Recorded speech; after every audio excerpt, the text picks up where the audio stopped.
அது ஒரு புகைவண்டி நிலையம். அங்கே ஒருத்தர் காலார நடந்து வந்துக்கிட்டு இருந்தார். அவர் தன்னுடைய வீட்டில் உட்காந்து ரொம்ப நேரம் எழுதுவார். எழுதுகிற நேரம் போக மற்ற நேரங்களில் தம்முடைய சொந்த வயல்களில் வேலை பார்ப்பார். அது முடிஞ்சதும் என்ன பண்ணுவார்னா, பக்கத்தில் இருக்கிற புகைவண்டி நிலையத்துக்கு போவார். அங்கே கொஞ்சம் நேரம் அப்படியே காலார நடந்து வருவார். இது அவருடைய அன்றாட வழக்கம். அன்னைக்கு அது மாதிரி தான் அவர் நடந்து வந்துக்கிட்டு இருக்கிறார். அந்த சமயத்தில் அங்கே நடைமேடையில் ஒரு அம்மையார் நின்றுட்டு இருக்கிறாங்க. இவரை கண்டதும் கையை தட்டி கூப்பிட்டாங்க. இங்கே கொஞ்சம் வர முடியுமா அப்படின்னாங்க. இவர் போனார். என்னங்கன்னு விசாரித்தார். அந்த அம்மையார் விவரம் சொன்னார். ஐயா, நானும் என்னுடைய வீட்டுக்காரரும் இங்கே வந்தோம். அதுவும் நிற்கிதே, அந்த ரயிலில் ஏறி ஊருக்கு போகணும். என்னுடைய வீட்டுக்காரரு அதுவும் அந்த உணவு விடுதிக்கு போயிருக்கார், இன்னும் வரல. அவர் வர்றதுக்குள்ளே ரயில் புறப்பட்டுரும் போல இருக்கு.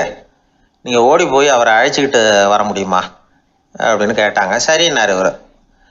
உடனே அந்த அம்மா தன்னுடைய கணவர் எப்படி இருப்பார் அப்படிங்கிற அடையாளங்களை கொஞ்சம் சொல்லி அனுப்புனாங்க. போய் தேடிக்கிட்டு இருக்க வேண்டாமேங்கிறதுக்காக. பார்க்குறதுக்கு இப்படி இருப்பார், இந்த மாதிரி ஆடை அணிஞ்சிருப்பார் அப்படின்னு விவரமாக சொன்னாங்க. அதை இவர் கவனமாக கேட்டுக்கிட்டார். நீங்கள் போய் அழைச்சிட்டு வாங்க, வந்த உடனே உங்களுக்கு உண்டான கூலியையும் கையோடு கொடுத்து விட்றேன் அப்படின்னாங்க அந்த அம்மா. இவர் போனார். அந்த அம்மா சொன்ன அடையாளங்களை வச்சு அவர் வீட்டுக்காரரை கையோடு கூட்டிகிட்டு வந்துட்டார். கொண்டுட்டு வந்து அந்த அம்மா கிட்ட ஒப்படைச்சார். உடனே அவரும் ஏற்கனவே சொன்ன பிரகாரம் அவருக்கான கூலி பணத்தையும் கொடுத்தாங்க. அவரும் எதுவும் மறுப்பு சொல்லாமல் அதை வாங்கிக்கிட்டார். வாங்கிக்கிட்டு திரும்பினார். அந்த சமயத்தில் எதிரில் வந்த ஒருத்தர் அவர் அடையாளம் கண்டுபிடிச்சிக்கிட்டார். அவங்க ரெண்டு பேரும் பேசிக்கிறது இவங்க காதில் விழுந்தது. அப்போ தான் இவங்களுக்கு அது புரிஞ்சுது. இவங்கக்கிட்ட கூலி வாங்கினவர் யாருன்னா, அவர் தான் பேரறிஞர் லியோ டால்ஸ்டாய் அப்படிங்கிறது புரிஞ்சுது அவங்க ரெண்டு பேரும் பேசிக்கிறத வச்சு. ரஷ்ய நாட்டின் மிகப்பெரிய ஞானி லியோ டால்ஸ்டாய், சோவியத் நாட்டின் ஈடு இணையற்ற இலக்கிய மேதை. இது தெரிஞ்ச உடனே அந்த அம்மா அவர்கிட்ட ஓடினாங்க. ஐயா, உங்களுக்காக நான் கூலி கொடுத்தேன், நான் பெரிய தவறு பண்ணிவிட்டேன் அப்படின்னு சொல்லி வருத்தப்பட்டாங்க. பரவாயில்ல, ஆனால் நீங்கள் எனக்கு கொடுத்த கூலி பணத்தை நான் திருப்பி கொடுக்க மாட்டேன். ஏன் தெரியுமா, அது நான் உழைச்சி பெற்ற தொகை அப்படின்னார். யாருக்குமே அதிக மகிழ்ச்சியை தரக்கூடிய பணம் எதுன்னு கேட்டால் அது அவங்க உழைப்புக்கு ஊதியமாக கிடைக்கிற பணம் தான். நம்ம ஆட்கள் சில பேருக்கு உழைக்காமல் கிடைக்கிற தீய வழியில் வருகிற பணம் கூட மகிழ்ச்சியை கொடுக்கும். ஒரு பெரிய தொழிற்சாலை, அதோட முதலாளி கடுமையான ஒரு கட்டுப்பாடு விதிச்சிருந்தார். அது என்ன கட்டுப்பாடுன்னா, இந்த தொழிற்சாலைக்கு உள்ள யாரும் சிகரெட்டு பிடிக்கக்கூடாது அப்படிங்கிறது தான். ஒரு நாள் இந்த முதலாளி தன்னுடைய தொழிற்சாலையை சுற்றி பார்த்துக்கிட்டு வரார். அப்போ ஒரு இளைஞன் உள்ள சிகரெட்டு பிடிச்சிக்கிட்டு இருந்தான். அதை பார்த்து விடுறார். அவ்வளவுதான், அவருக்கு கோபம் வந்துட்டுது. உடனே உதவியாளரை கூப்பிட்டார். அதோ பாரு, அந்த சிகரெட்டு பிடிச்சிக்கிட்டு இருக்கிறானே, அவன் கணக்கை முடித்து வெளியில் அனுப்பி வச்சிரு அப்படின்னு உத்தரவு போட்டார். அது பிரகாரம் உடனே அவனை அழைச்சிட்டு போய் கணக்கு பார்த்து சம்பள பாக்கி அப்புறம் உதவித்தொகை எல்லாத்தையும் மொத்தமாக கையில் கொடுத்து வெளியில் அனுப்பி வச்சுட்டாங்க. அவன் பணத்தோடு வெளியில் வந்தான். ஏதோ யோசனை பண்ணபடியே நின்றுக்கிட்டு இருந்தான். அவன் என்னப்பா யோசிக்கிற அப்படின்னாரு எதிரில் வந்தவர். இவன் சொன்னான், ஒன்றும் இல்லை, என்னோட நண்பன் ஒருத்தனை பார்க்கறதுக்காக உள்ளே போனேன். பேர் என்னன்னு கேட்டுவிட்டு ஒரு 50,000 ரூபா பணத்தையும் கொடுத்து வெளியில் அனுப்பி வச்சுட்டாங்க. அதுதான் ஏன்னு புரியல, யோசனை பண்ணிகிட்டு இருக்கிறேன் அப்படின்னு ஆனால் இவன். அதனால் நாம் உழைச்சி சம்பாதிக்கிற பணம் தான் உயர்வு, சும்மா வர்ற பணம்லாம் மகிழ்ச்சியை தராது அப்படிங்கிறத புரிஞ்சுக்கணும். அப்பேற்பட்ட ஞானி ரஷ்ய மேதை அவர் பாருங்க, அந்த பணத்தை வாங்கின பணத்தை திருப்பி கொடுக்க மாட்டேன்னு விட்டார்.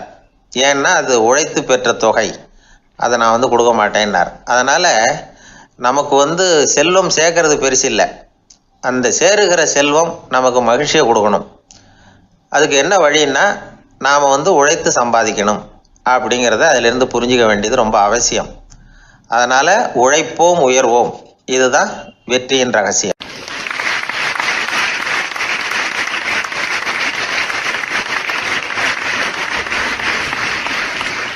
அந்த காலத்துல எல்லாம் படிக்கிறதுங்கிறது எப்படி தெரியுமா, குருகுல வாசம் செஞ்சு படிக்கணும். ஆசிரியருங்கிறவர் ஆசிரமத்தில் இருப்பார். அங்கே போய் அவருக்கு தொண்டுகள் செய்யணும், துணிகள்லாம் துவைச்சி போடணும், தூங்கும்போது காலை பிடிச்சி விடணும்.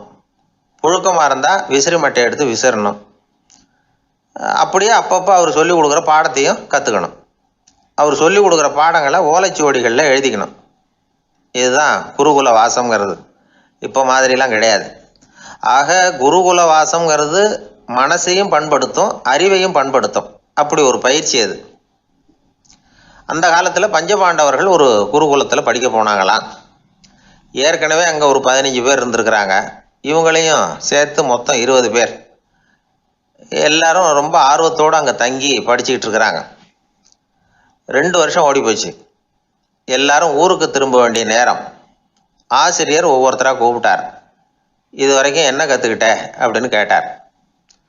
அவங்க தாங்கள் எழுதி வச்சுருந்ததை சொன்னாங்க, கற்றுக்கிட்டதை சொன்னாங்க. அங்கே படிக்க வந்தவங்க எல்லாருமே புத்திசாலிகள். அது மட்டும் இல்லை, பல பேர் அரச குடும்பத்தை சேர்ந்தவங்க, இளவரசர்களாக வேற இருக்கிறவங்க. அதனால் அவங்கக்கிட்ட அபாரமான கல்வி அறிவை எதிர்பார்த்தார். ஒருத்தன் வந்தான், தான் எழுதி வச்சிருந்த சரித்திர பாடம் பூராவையும் படித்து காட்டினான். இன்னொருத்தன் வந்தான், தான் எழுதி வச்சிருந்த பூகோள பாடம் பூராவையும் படித்து காட்டினான். இப்படி ஒவ்வொருத்தராக வந்து அவங்க படித்தது என்னங்கிறத படித்து காட்டிவிட்டு போனாங்க. கடைசியாக தர்மர் வந்தார். பேசாமல் நிற்கிறார். தன் கையில் இருந்த ஓலைச்சுவடி கேட்டால் அவர் பிரிக்கவே இல்லை. ஆசிரியர் இவர்கிட்ட தான் அதிகமாக எதிர்பார்த்தார். ஆனால் இவரும் பேசாமல் நின்றுட்டு இருக்கிறார். நீ என்ன கற்றுக்கிட்ட சொல்லு, ஓலைச்சுவடியை பிரித்து படினார் அந்த முனிவர். தர்மர் அசையவே இல்லை. மெதுவாக சொன்னார், ஐயா, நான் கற்றுக்கிட்டது ஒன்று தான். அதுதான் வாழ்க்கையில் எனக்கு ரொம்ப முக்கியமான பாடமாக அமையும் அப்படின்னார். என்னது, என்கிட்ட 2 வருஷ காலமாக படித்து விட்டு கடைசியில் கற்றுக்கிட்டது ஒன்று தானா அப்படின்னார் முனிவர். அவருக்கு ஒன்றும் புரியல. மற்ற மாணவர்களை விட இவர் பண்புகளில் உயர்ந்தவர், அறிவில் சிறந்தவர், வயசில் முதிர்ந்தவர். இவரே இப்படி சொன்னால் மற்றவங்க நிலைமை என்னத்துக்கு ஆறுது? அவங்க ரொம்பவும் கெட்டு போயிடுவாங்களே அப்படின்னு அவர் யோசனை பண்ணார். தர்மா, நல்லா யோசனை பண்ணி பதில் சொல்லு. 2 வருஷமாக நீ வந்து கற்றுக்கிட்டது என்ன அப்படின்னு தானே நான் கேட்குறேன். அதை கொஞ்சம் யோசனை பண்ணி சொல்லுன்னார் முனிவர் கொஞ்சம் கோபமாக. தர்மர் முகத்தில் எந்த மாறுதலுமே இல்லை. இல்லையா, 2 வருஷமாக நான் கற்றுக்கிட்ட முக்கியமான பாடம் ஒன்று தான்னார். இப்போ அந்த முனிவருக்கு கோபம் அதிகமாக வந்துடுது. ஏன்பா, உனக்கு வெக்கமா இல்லையா? உன்னை விட வயசில் குறைஞ்சவங்க எவ்வளவு பாடம் கற்றுக்கிட்டு இருக்கிறாங்க, எவ்வளவு விரிவாக அவங்க படித்து காட்டினாங்க. நீயும் கூட நிறைய குறித்து வச்சிருக்கிற போல இருக்க, அதை ஏன் பிரித்து படிக்கக்கூடாது அப்படின்னார். ஐயா, நான் சொல்கிறது உங்களுக்கு ஏமாற்றமாக இருந்தால் என்னை மன்னிக்கணும். நான் ரொம்ப முக்கியமாக கற்றுக்கிட்டு இருக்கிறது ஒன்று தான், மற்ற எதையும் சொல்கிறதுக்கு விரும்பலைன்னார். மாணவர்கள்லாம் சிரிச்சுட்டாங்க. முனிவருக்கு கோபம் அளவுக்கு மீறி வந்துட்டு ஓங்கி அரைஞ்சு விட்டார் தர்மரை அவர் கன்னத்தில். தர்மர் கண்ணை செவந்து போட்டுது, கண்கள் கலங்கி போச்சு. ஆனாலும் அவர் அமைதியை இழக்கலை, தலை குனிஞ்சு நிற்கிறார். இவருடைய புடிவாதம் முனிவருக்கு இன்னும் ஆத்திரத்தை உண்டாக்கி விட்டது. இன்னொரு கண்ணத்திலே அரைஞ்சார். எல்லாரும் பயந்து போய் அமைதியாக நின்றுட்டு இருக்கிறாங்க. முனிவர் கத்துறார், அப்படி நீ கற்றுக்கிட்ட அந்த முக்கியமான பாடம் தான் என்ன, அதையாவது சொல்லு அப்படின்னார். ஐயா, அதை மட்டும் ஒரு ஓலைச்சுவடியில் தனியாக குறித்து வச்சிருக்கிறேன், இந்தாங்க, இதை நீங்களே படித்து பாருங்கன்னார். தர்மர் ஓலைச்சுவடியை நீட்டினார். முனிவர் அதை வாங்கி பிரித்தார், சத்தம் போட்டு படித்தார். என்ன எழுதியிருக்காருன்னா, எப்படிப்பட்ட சோதனை ஏற்பட்டாலும் நிதானம் இழந்து கோபத்துக்கு ஆளாகக்கூடாது அப்படின்னு. இதுதான் அந்த ஓலைச்சுவடியில் அவர் எழுதி வச்சிருந்தது. அந்த ஒரு கணத்திலேயே முனிவரும் எல்லா மாணவர்களும் தர்மரை புரிஞ்சுக்கிட்டாங்களாம். அவர் கற்றுக்கிட்டது ஏட்டு சுரக்காய் இல்லை, வாழ்க்கையில் பயன்படக்கூடிய முக்கியமான அனுபவ பாடம். முனிவர் கண்களில் கண்ணீர். தர்மரை அன்போடு கட்டி தழுவிக்கிட்டார். அப்புறம் சொன்னார், தர்மா, என்னை மன்னிச்சிரு, நீ மாணவன் இல்லை, ஆசிரியன். நான் இது வரைக்கும் தெரிஞ்சிக்காத அனுபவ பாடத்தை நீ இப்போ எனக்கு கற்றுக் கொடுத்துட்ட அப்படின்னு சொன்னாராம். அதனால் நிதானம் தவறக்கூடாதுங்கிறது ரொம்ப முக்கியமான ஒரு செய்தி. ஒரு ஆசிரியர் மாணவனை ஒரு கன்னத்தில் ஓங்கி அரைஞ்சுட்டார். இவன் நிதானம் தவறலை, அமைதியாக நின்றுக்கிட்டு இருந்தான்.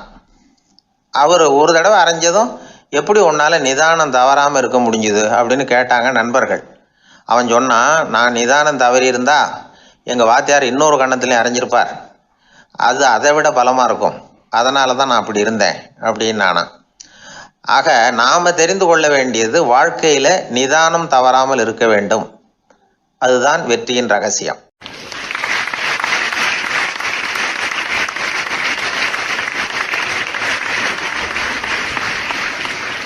ஒரு ஆள் அசையாமல் கிடக்கிறார்.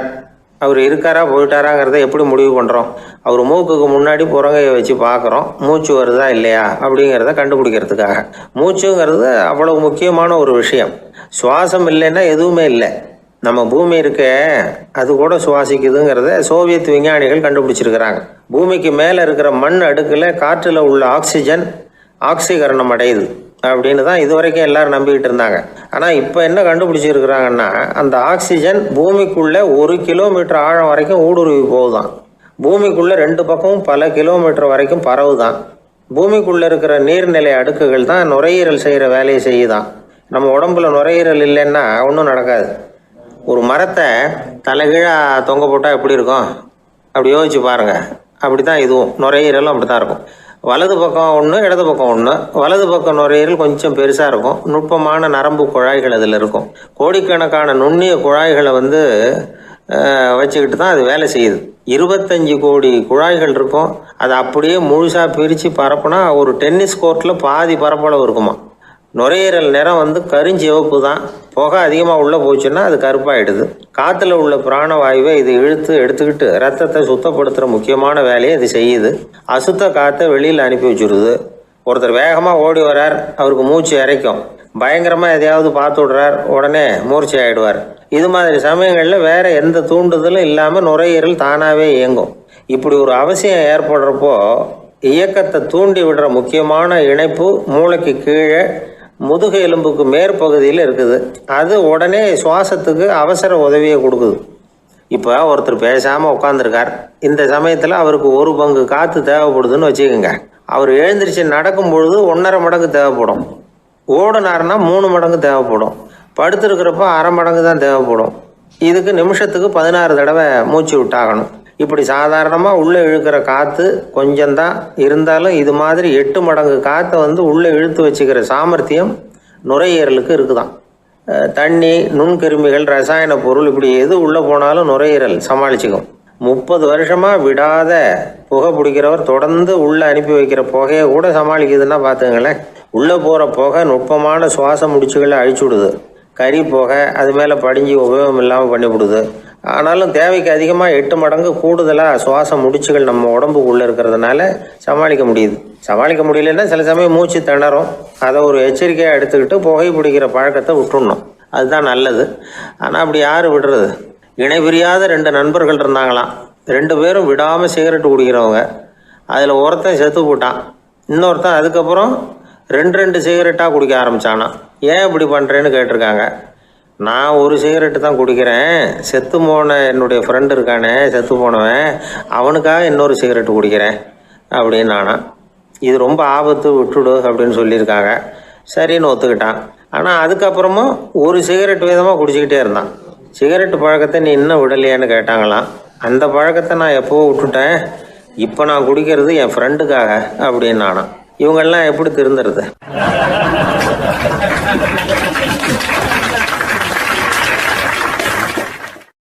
அந்த ஆளை கண்டா ஏன் இப்படி முகத்தை திருப்பிக்கிட்டு வர்றீங்க அப்படின்னு கேட்டார் ஒருத்தர் நண்பர்கிட்ட. எலெக்ஷனில் அவன் எதிர்த்து நின்னவன் சார், என்ன அவங்ககிட்ட நமக்கு என்ன பேச்சுவார்த்தை அப்படின்னாரான் ரொம்ப கோபமாக இவர். சரி, அந்த ஆள் யாருன்னு கேட்டேன். என் கூட பிறந்த தம்பி தான் சார் அப்படின்னார் அந்த கோபம் குறையாமல். அதாவது நம்ம ஊர் நிலவரம் இப்படி. அதாவது அண்ணனும் தம்பியும் எதிர்த்து நிற்பாங்க தேர்தலில். ஒருத்தர் கண்டா பேசிக்கிறது இல்லை. ஆனால் இங்கிலாந்தில் எப்படி தெரியுமா? அங்கே ஒரே மேடையில் போட்டி போடுற 2 வேட்பாளர்களும் பேசுவாங்களாம், பட்டிமன்றம் மாதிரி. ஒருத்தர் முதல்ல எழுந்திருப்பார், நான் இந்த தேர்தலில் வெற்றி பெற்றால் என்னென்ன செய்வேன் அப்படின்னு சொல்லிவிட்டு உட்காருவார். அதுக்கப்புறம் அடுத்தவர் எழுந்திருப்பார், அவர் சொல்லுவார், நான் வெற்றி பெற்றால் இந்த மக்களுக்கு என்னென்ன செய்வேன், இந்த நாட்டுக்கு என்னென்ன செய்வேன் அப்படிங்கிறத சொல்லிவிட்டு உட்காருவார். 2 பேரும் ஒரே மேடையில் பேசுவாங்க. மக்கள் 2 பேர் பேச்சையும் கேட்டுக்கிட்டு ஒரு முடிவுக்கு வருவாங்க. இதுதான் அங்கே உள்ள பழக்கம். இங்கே அப்படி இல்லை. இங்கே ஒருத்தர் பார்த்தா முகத்தை திருப்பிக்கிறது. ஒரு தடவை இது மாதிரி ஒரு கூட்டம் நடந்துகிட்டு இருக்கு அங்கே வெளிநாட்டில் தான். நேரத்துக்கு சரியாக ஒரு வேட்பாளர் சேரலை. இது இங்கிலாந்தில் நடந்த நிகழ்ச்சி. அப்புறம் என்னாச்சுன்னா, ஒருத்தர் வந்துட்டார், இன்னொருத்தர் சேரலை. அப்புறம் உடனே அந்த ஒருத்தர் வந்தவர் பேச ஆரம்பிச்சிட்டார். அதாவது அந்த இன்னொருத்தர் சார்பாகவே பேசிட்டாராம். அதாவது அவர் வரல, நான் அவர் சார்பாக நான் பேசிடுறேன். அதாவது அவர் ஜெயிச்சுட்டா அவர் என்னென்ன செய்வார் இந்த நாட்டுக்கு அப்படின்னு சொல்லி அவர் பக்கத்தில் உள்ள நியாயத்தை எடுத்து இவரே சொல்லிட்டாராம். இப்படிலாம் அங்கே நடந்துதான். இது எப்பேற்பட்ட தேர்தல் பண்பாடு பாருங்கள். அதனால் இன்னொரு விஷயம், இப்போ இங்கிலாந்துலாம் ஓட்டு கேட்குறப்ப வெற்றியா தோல்வியாங்கிறத ஓரளவுக்கு யூகிச்சு விடலாமா. இப்போ ஒரு வேட்பாளர் ஒரு வீட்டுக்கு முன்னாடி போய் நின்று எனக்கு ஓட்டு போடுங்கன்னு கேட்குறாருன்னு வச்சுங்களேன், அதுக்கு என்ன பார்த்து செய்கிறோம், போயிட்டு வாங்க அப்படின்னு சில வீடுகளில் வாசலில் நின்னே சொல்லி அனுப்பிச்சிருவாங்களாம். வேற சில வீடுகளில் எப்படின்னா வேட்பாளரை வீட்டுக்குள்ளே கூப்பிட்டு காபி சாப்பிட சொல்லி உபசரித்து அதுக்கப்புறம் அனுப்பி வைக்கிறது வழக்கமாக. இதில் எந்த வீட்டு ஓட்டு நிச்சயம் தெரியுமா? வாசலில் நின்னே வழி அனுப்பி வச்சுடுறாங்க பாருங்க, அவங்க ஓட்டு நிச்சயம். உள்ளே கூப்பிட்டு காப்பி கொடுத்து அனுப்புகிறாங்க பாருங்க, அவங்க ஓட்டு நிச்சயம் இல்லையா? சரி, அப்புறம் ஏன் அந்த உபசரிப்பு அப்படின்னு கேட்டால் அதுக்கு ஒரு காரணத்தை சொல்கிறாங்க. அதாவது அது ஒரு அனுதாபத்தை தெரிவிக்கிற முறையா. ஐயோ பாவம், நாம் இவருக்கு ஓட்டு தான் போட போகிறதில்ல, எதையாவது செய்வோம், காப்பியாவது சாப்பிட்டு போகட்டும் அப்படிங்கிற எண்ணமா. இப்படி அந்த ஒரு பழக்கம். ஆக அந்த ஊரில் நிறைய காப்பி சாப்பிட்ணும்னு ஒருத்தர் ஆசைப்பட்டால் தேர்தலில் தோற்று போகிறதுக்கு தயாராக இருக்கணும். ஒரு சமயம் ஒரு ஊரில் தேர்தல் நடந்துதான். ஒரு தொகுதியில் நின்று தோற்று போன ஒருத்தர் கையில் ஒரு துப்பாக்கியோட ஊருக்குள்ளே சுற்றிக்கிட்டு இருந்தாராம். ஒரு போலீஸ்காரர் அவரை பார்த்துட்டு சந்தேகப்பட்டிருக்கார். அதனால் அவரை தடுத்து நிறுத்தி என்ன இது துப்பாக்கியோட சுற்றுறீங்களேன்னு விசாரிச்சிருக்கார். இதுக்கு அவர் சொன்னாராம், சார், இந்த தொகுதியில் மொத்தம் 1,00,000 வாக்காளர்கள், அதில் எனக்கு 10,000 பேர் மட்டும்தான் எனக்கு ஓட்டு போட்டிருக்கிறாங்க. அப்படின்னா எனக்கு வேண்டாதவங்க இந்த தொகுதியில் 90,000 பேர் இருக்கிறாங்கன்னு அர்த்தம். இப்படி ஒரு சூழ்நிலையில் நான் என்னுடைய பாதுகாப்புக்கு ஆயுதம் இல்லாமல் நடமாடலாமா அப்படின்னு கேட்டாராம். எவ்வளவு எச்சரிக்கை பாருங்க. நம்ம ஊரில் சில பேர் ஓட்டு கேட்குற விதமே தனி. ஒருத்தர் ரொம்ப சாமர்த்தியமாக ஓட்டு கேட்பாராம். அவர் எப்படின்னா, ஒரு வீட்டுக்கு போகிறாருன்னு வச்சுங்களேன், அந்த நேரம் அந்த வீட்டுக்காரரு என்ன செஞ்சுக்கிட்டு இருக்கிறாரோ அதே வேலையை இவரும் கொஞ்ச நேரம் செய்வாராம், அவருக்கு ஒத்தாசையா.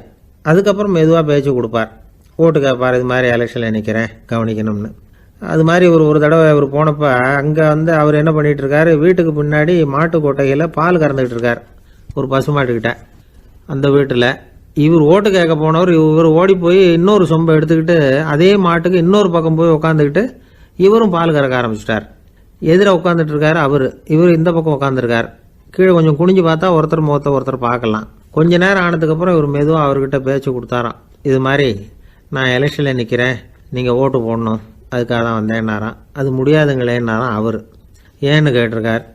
நான் இந்த வீட்டுக்காரன் இல்லை, நானும் உன்ன மாதிரி ஓட்டு கேட்க வந்தவன் தான் அப்படின்னாராம் அவர்.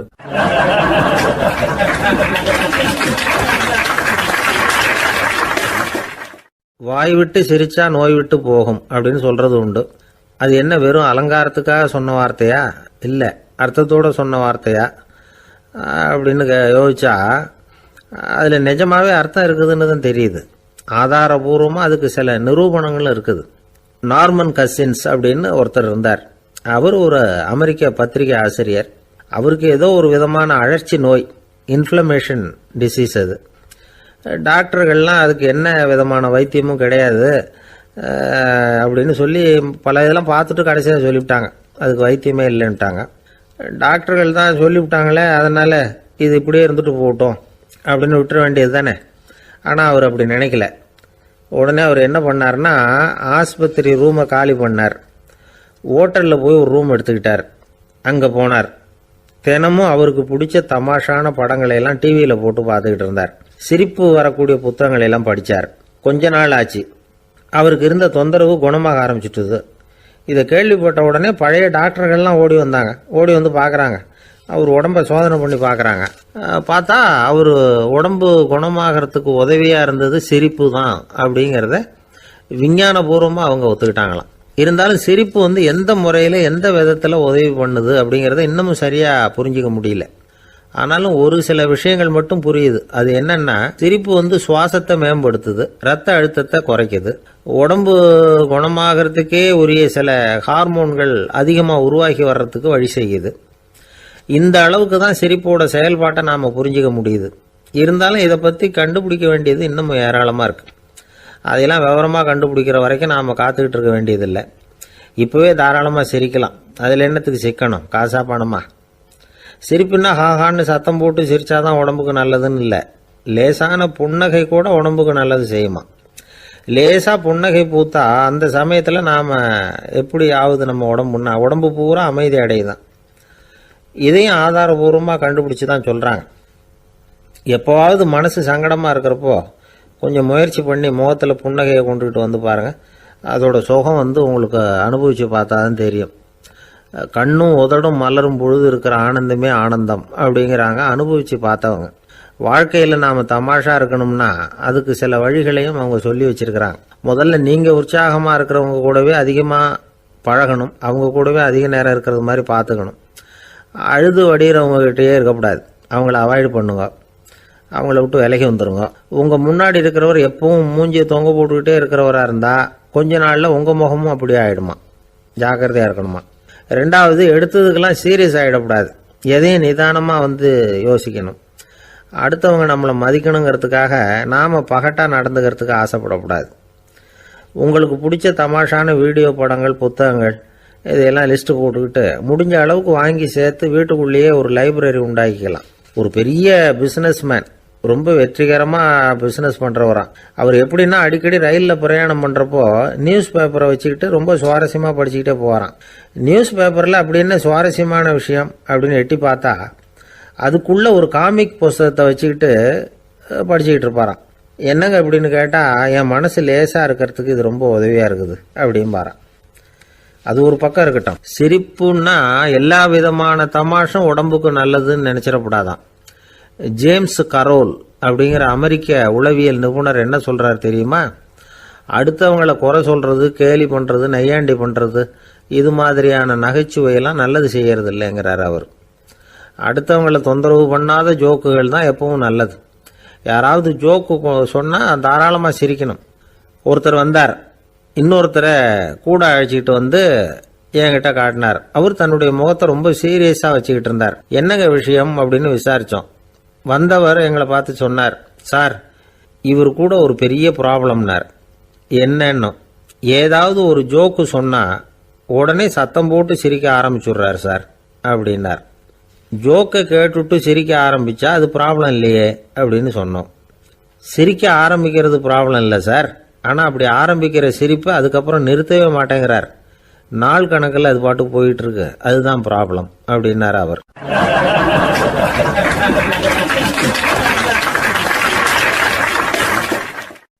ஒரே ஒரு ஊரில் ஒரு ராஜா இருந்தாராம். அவர் நிறைய சம்பாதிக்கணும்னு திட்டம் போட்டார். தனக்காக சம்பாதிக்கணும்னு நினைக்கல, தன்னுடைய நாட்டுக்காக சம்பாதிக்கணும் அப்படின்னு நினைச்சார். அரசாங்க கருவூலத்தில் கையிருப்பு குறைச்சலாக இருந்தது. மக்கள்கிட்ட வரி விதிச்சாகணும், வேற வழி இல்லை. ஆனாலும் அந்த ராஜா மக்கள் கஷ்டப்படக்கூடாது அப்படின்னு நினைக்கிறவர். மக்கள் வரியையும் கட்டணும், அதே நேரத்தில் அவங்க சிரமப்படவும் கூடாது. இதுக்கு தகுந்த மாதிரி ஒரு திட்டம் போட்டார். அது பிரகாரம் என்ன பண்ணார்னா, அந்த நாட்டில் ஒரு 3 பெரிய குளங்களை தோண்டினார். அது நிறைய தண்ணீரை நிரப்புனார். அதுக்கப்புறம் எங்கேயோ தேடி பிடிச்சி 3 விதமான மீன்களை கொண்டுகிட்டு வந்தார். அந்த 3 குளங்கள்லையும் விட்டார். அதை ஒவ்வொரு குளத்துலேயும் ஒவ்வொரு விதமான மீன்கள். அந்த மீன்களுக்கு அபூர்வமான ஒரு சக்தி உண்டு. அது எப்படின்னா, அந்த குளத்தில் குளிக்க வர்றவங்களுக்கு அந்த மீன்கள் கடிக்கும் பொழுது வலி ஏற்படுறதில்ல. அதுக்கு பதிலாக மகிழ்ச்சி நிறைந்த ஒரு இனிமையான உணர்வை அவங்க அனுபவிச்சாங்க. அது எப்படின்னா, இந்த முதல் குளத்தில் இருந்த மீன்களால் கடிக்கப்படும் பொழுது ஒரு விதமான இன்ப மயக்கத்தில் திளைச்சிருக்கிறது மாதிரி உணர்வு. இந்த 2வது குளம் இருக்க, அதில் இருக்கிற மீன் கடிச்சதுன்னு வைங்க, மக்களுக்கு எப்படி இருக்கும்னா, கால்களே தரையில் படாமல் அப்படியே ஆகாயத்தில் மிதக்கிறது மாதிரி ஒரு உணர்வு, அதை அனுபவிக்கிறாங்க. 3வது குளத்தில் இருக்கிற மீன் கடிச்சதுன்னா அவங்கெல்லாம் அப்படியே கோடீஸ்வரராக மாறிட்டதாக ஒரு உணர்வு, அதை அவங்களால அனுபவிக்க முடியுது. இப்படி ஒரு அபூர்வமான மீன் அது, அந்த 3 வகை. இப்படி இருந்தால் மக்கள் அந்த குளங்கள் குளிக்கிறதுக்கு ஆசைப்படாமல் இருப்பாங்களா? அதனால் கூட்டம் கூட்டமாக அலமோத ஆரம்பிச்சிட்டாங்க. ஒவ்வொரு குளத்தின் கரையிலேயும் கியூ வரிசையில் நிற்க ஆரம்பிச்சிட்டாங்க. அந்த நாட்டு மன்னர் என்ன பண்ணார்னா, ஒவ்வொரு குளத்தங்கரையிலையும் ஒரு ராஜாங்க அதிகாரியை உட்கார வச்சார். டிக்கெட்டை அடித்து கொடுத்தார். குளிக்க வர்றவங்க கிட்ட ஒரு குறிப்பிட்ட தொகையை கட்டணமாக வசூலிக்க ஆரம்பித்தார். அவ்வளவுதான், அரசாங்க கருவூலம் நிரம்ப ஆரம்பிச்சுட்டுது. ராஜாங்கத்துக்கு தேவையான பணம் கிடைச்சிட்டுது. இது ஒரு கதை. இதை பற்றி என்ன நினைக்கிறீங்க?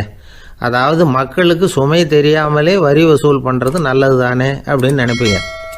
ஆனால் இன்றைக்கும் உலகத்தில் பல அரசாங்கங்கள் இதே மாதிரி 3 குளங்களை வெட்டி வச்சிருக்குது. மக்களும் அதில் குளிச்சுக்கிட்டு தான் இருக்கிறாங்க. அது எப்படிங்கிறீங்களா? அந்த முதல் குளம் தான் சினிமா தியேட்டர். அதில் குளிக்கிறவங்க தான் ஒரு விதமான இன்ப மயக்கத்தில் திளைச்சிருக்கிறது மாதிரியான உணர்வை அனுபவிக்கிறவங்க. 2வது குளம் தான் சாராய கடை. இந்த குளத்தில் குளிக்கிறவங்க தான் கால்களே தரையில் படாமல் ஆகாயத்தில் மிதக்கிறது மாதிரி உணர்வை அனுபவிக்கிறவங்க. 3வது குளம் லாட்ரி டிக்கெட். இதில் குளிக்கிறவங்க தாங்கள் அப்படியே கோடீஸ்வரர்களாக மாறினது மாதிரி ஒரு உணர்வு, அதை அனுபவிக்கிறவங்க. இன்றைக்கி பல நாடுகள் இந்த குளங்களை பயன்படுத்திக்கிட்டு தான் வராங்க. ஒரு பூவில் வண்டு உட்காருது, அதில் இருக்கிற தேனை வண்டு எடுக்குது. இந்த சமயத்தில் அந்த பூவுக்கு வலிக்குமா? அதுக்கு வலிக்கிறது இல்லை. அந்த பூவோட மலர்ச்சியும் வளர்ச்சியும் குன்றி போகிறதும் கிடையாது. ஒரு ராஜா மக்கள்கிட்ட வரி வசூல் பண்ணும் பொழுது மக்களுக்கு சிரமமும் தெரியக்கூடாது, அதே நேரத்தை அதனால் அவங்க வாழ்க்கையும் கெட்டு போயிடக்கூடாது. அது மாதிரி வரி வசூல் பண்ணணுமா. இது காளிதாசனின் ரகுவம்சத்தில் காணப்படுகிற ஒரு கருத்து. ஒரு சின்ன குழந்தை தவறுதலாக ஒரு 25 காசு நாணயத்தை மூழ்கி விட்டுது. காசு வயத்துக்குள்ளே போயிட்டுது. அந்த குழந்தையோட தாய் உடனே குழந்தைய தூக்கிட்டு ஆஸ்பத்திரிக்கு புறப்பட்டாங்க. அப்போ அந்த பக்கமாக ஒருத்தர் வந்தார் தெருவில். என்ன விவரம்னு கேட்டார். இவங்க சொன்னாங்க, குழந்தை காசை முழுங்கிட்டுது, அதுதான் அவசரமாக ஆஸ்பத்திரிக்கு தூக்கிட்டு ஓடுறேன் அப்படின்னாங்க. அவர் சொன்னார், கவலைப்படாதம்மா, உடனே இப்படி கொடுங்க குழந்தைய அப்படின்னு கையில் வாங்கினார். ஒரு கையில் அந்த குழந்தையோட கால் 2ஐயும் பிடிச்சி தலைகீழாக தூக்கி பிடிச்சார். இன்னொரு கையால் அந்த குழந்தையோட வயத்தில் குறிப்பாக ஒரு இடத்துல அப்படியே தேடி அந்த சுட்டு விரலால் ஒரு இடத்துல பொட்டுன்னு தட்டினார். உடனே காசு அந்த குழந்தையோட வாய் வழியாக வெளியில் விழுந்துட்டுது. காசை எடுத்துக்கிட்டு இருந்தாங்கம்மா உங்கள் குழந்தை அப்படின்னார். ரொம்ப நன்றிங்க, நிச்சயமாக நீங்கள் ஒரு டாக்டராக தான் இருக்கணும், என்னுடைய யூகம் சரிதானே அப்படின்னாங்களாம் அந்த அம்மா. அதுக்கு அவர், இல்லைங்க, நான் ஒரு இன்கம் டேக்ஸ் ஆஃபீஸர், வருமான வரி அதிகாரி அப்படின்னு சொல்லிவிட்டு போனாராம்.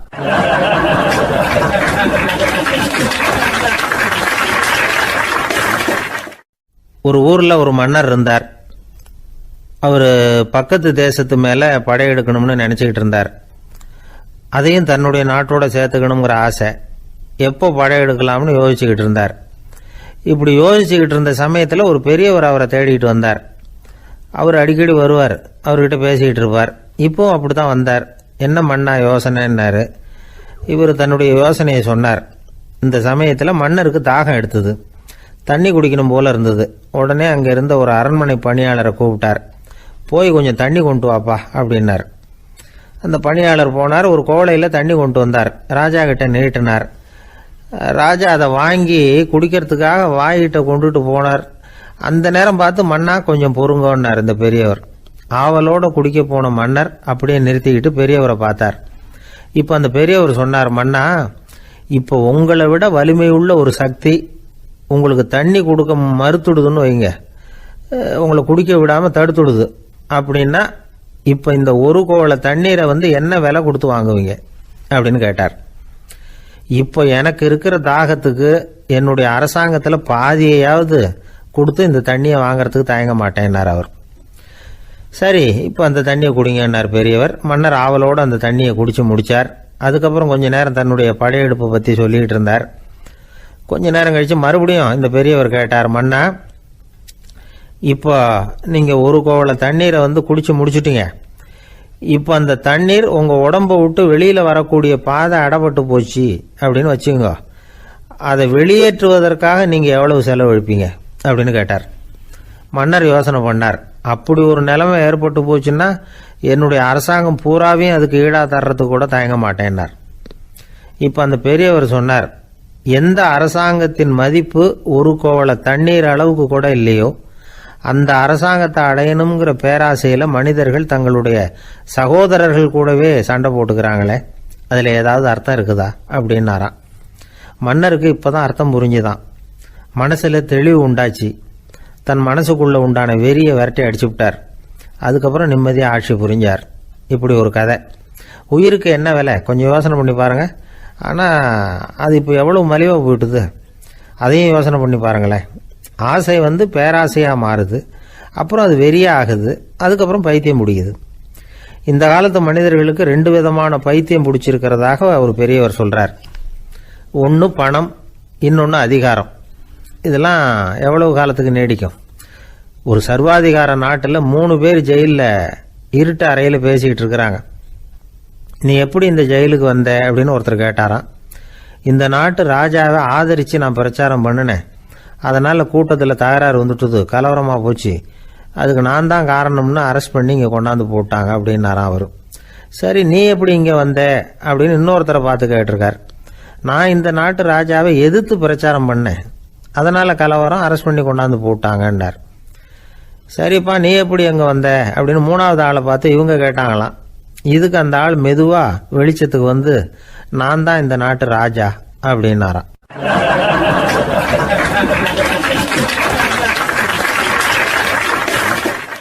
ஒரு ஆள் இருந்தார். விலங்குகள் பேரில் அவருக்கு ரொம்பவும் பிரியம்.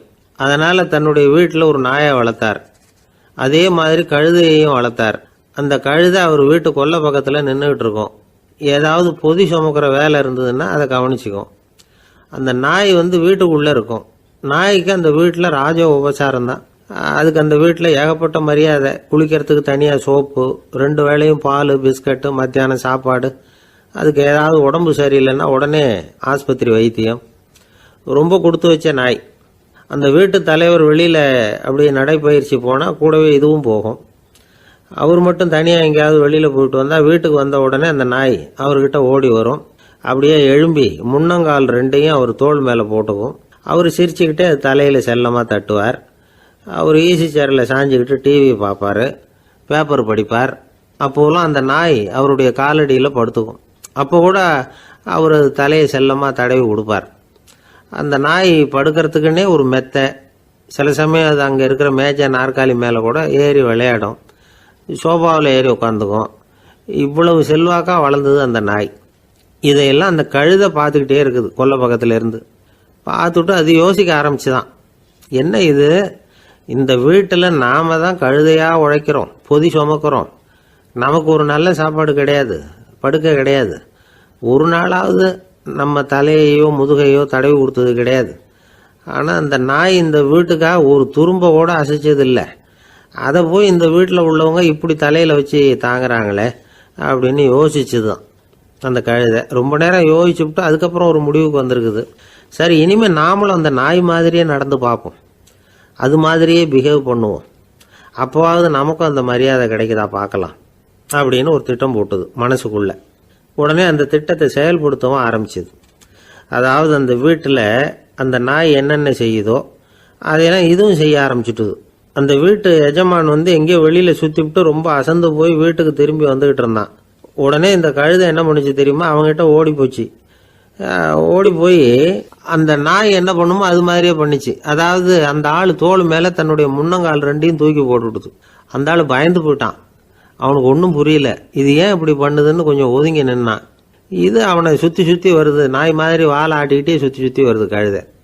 அவன் கிடுகிடுன்னு வீட்டுக்குள்ளே ஓடினான். இதுவும் பின்னாடியே ஓடிச்சு. அங்கே போய் நாய் மாதிரியே மேஜை நாற்காலி மேலே ஏறி குதித்து விளையாட ஆரம்பிச்சுட்டுது. சோபாவில் ஏறி உட்காருது. மேஜையில் இருந்த சாமான்லாம் கீழே விழுந்து உடையுது. கழுதை மேஜை மேலே ஏறி குதிச்சா என்னத்துக்கு ஆகும்? அந்த ஆள் பார்த்தான், சரி இந்த கழுதைக்கு என்னமோ ஆயிட்டுது அப்படின்னு முடிவு பண்ணான். ஒரு நல்ல கயிறா பார்த்து கொண்டான்னா அது கால்லையும் கழுத்துலையும் கட்டினான். தரன்னு இழுத்துட்டு போனான். அடித்து கொல்லை பக்கத்தில் கட்டி போட்டுட்டான். அண்ணா ஆகாரம் எதுவுமே கொடுக்கல, பட்னி போட்டுட்டான். இப்போ அந்த கழுதை யோசனை பண்ணி பார்க்குதான், என்ன இது, நம்ம எஜமானுக்கு இன்னைக்கு என்ன ஆயிட்டுது இப்படி? அந்த நாய் பழகிறது மாதிரி தானே நாமளும் பழகணும். ஆனால் இந்த மனுஷன் நாயை அடிக்கலை, ஆனால் நம்மளை அடிக்கிறான். இப்படி கொண்டாந்து கட்டி போட்டானே, என்ன காரணமாக இருக்கும் அப்படின்னு யோசனை பண்ண ஆரம்பிச்சுட்டு தான் அந்த கழுதை. எதுக்கு இந்த கதைன்னா, இது மாதிரியே நாம கூட சில சமயம் யோசிக்கிறது உண்டாம். இயல்புலேருந்து மாறி நடக்க ஆரம்பிச்சிட்டோம்னா பல சமயங்களில் இப்படி யோசிக்கிறது மாதிரி தான் ஆகிடும். அதனால தான் ஒரு மனுஷன் எப்படி நடந்துக்கணுமோ அப்படி நடந்துக்கிட்டா தான் நமக்கு மரியாதை. வெறி நாய் கடிச்சுட்டா மனுஷன் அது மாதிரியே ஆகிடுறான் பார்த்தீங்களா, அவனோட இயல்பு மாறி போயிடுது. ஒருத்தனை பார்த்து இன்னொருத்தன் கேட்டானா, வெறி நாய் உன்னை கடிச்சுட்டா நீ என்ன பண்ணுவே அப்படின்னு கேட்டிருக்கான். நான் உடனே பேப்பரும் பேனாவும் கேட்பேன் நானா இவன். ஏன் உயில் எழுதுறதுக்கான்னு கேட்டிருக்கான் அவன். இல்லை, நான் யாரையெல்லாம் கடிக்கணும்னு ஒரு லிஸ்ட் தயார் பண்ணணும்ல, அதுக்காக அப்படின்னு நானும்.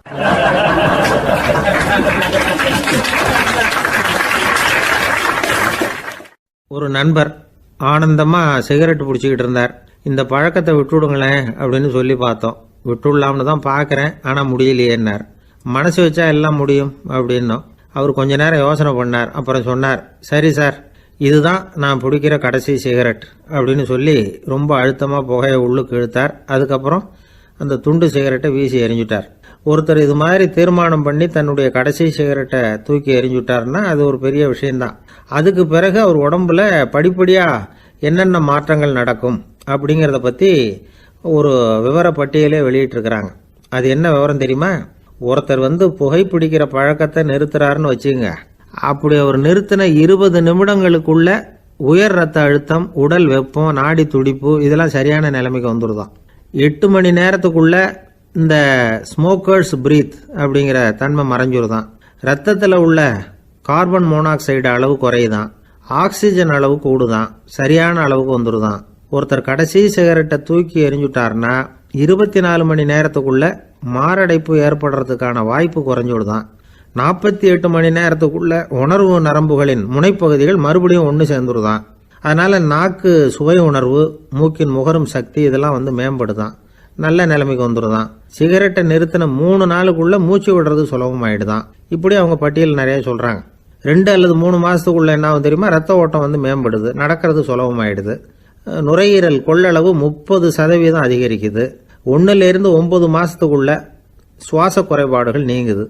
நுரையீரலில் இருக்கக்கூடிய இந்த அசுத்தம் வடிகட்டும் திசுக்கள் சரியாக வேலை செய்ய ஆரம்பிச்சிருது. 1 வருஷத்துக்குள்ள இந்த இதய அழுத்த நோய்க்கான வாய்ப்பு பாதியாக குறைஞ்சிருது. இந்த சிகரெட்டை நிறுத்தின 5 வருஷத்துக்குள்ள ஒரு நாளைக்கு 1 பாக்கெட் சிகரெட் பிடிக்கிறவர்களில் நுரையீரல் புற்றுநோயினால் சாகிறவர்கள் எண்ணிக்கை பாதியாக குறைஞ்சிருது. புற்றுநோய் செல்கள் சீரமைக்கப்படுது. ஆக ஒருத்தர் புகைக்கிறத விட்டுணும்னு தீர்மானம் பண்ணி தன் கையில் இருக்கிற சிகரெட்டை இதுதான் கடைசின்னு சொல்லி தூக்கி எறிஞ்சுட்டா அதுக்கப்புறம் படிப்படியாக இவ்வளவு நன்மைகளும் மாற்றங்களும் ஏற்படுறதாக இந்த அமெரிக்கன் கேன்சர் சொசைட்டி தெரிவிச்சிருக்குது. அதனால புகைப்பழக்கம் உள்ளவங்க இதையெல்லாம் கொஞ்சம் யோசிச்சு பார்த்து அந்த பழக்கத்தை விட்டு விடுறது ரொம்ப நல்லது. ஆனால் அதையெல்லாம் நாம் சொன்னால் யார் கேட்குறாங்க? என்னுடைய நண்பர் ஒருத்தர் புகைப்பழக்கம் உள்ளவர், அவர் என்கிட்ட சொன்னார், சார் சிகரெட் பிடிக்கிற பழக்கத்தை விட்டு விடுறது என்னை பொறுத்த வரைக்கும் ஒன்றும் பெரிய கஷ்டமான செயல் இல்லை, அது ரொம்ப சுலபம் அப்படின்னார். எப்படி சொல்கிறீங்கன்னு கேட்டேன். நான் ஏற்கனவே 20 தடவை அந்த பழக்கத்தை விட்டுருக்கேன் சார் அப்படின்னார் ரொம்ப பெருமையாக.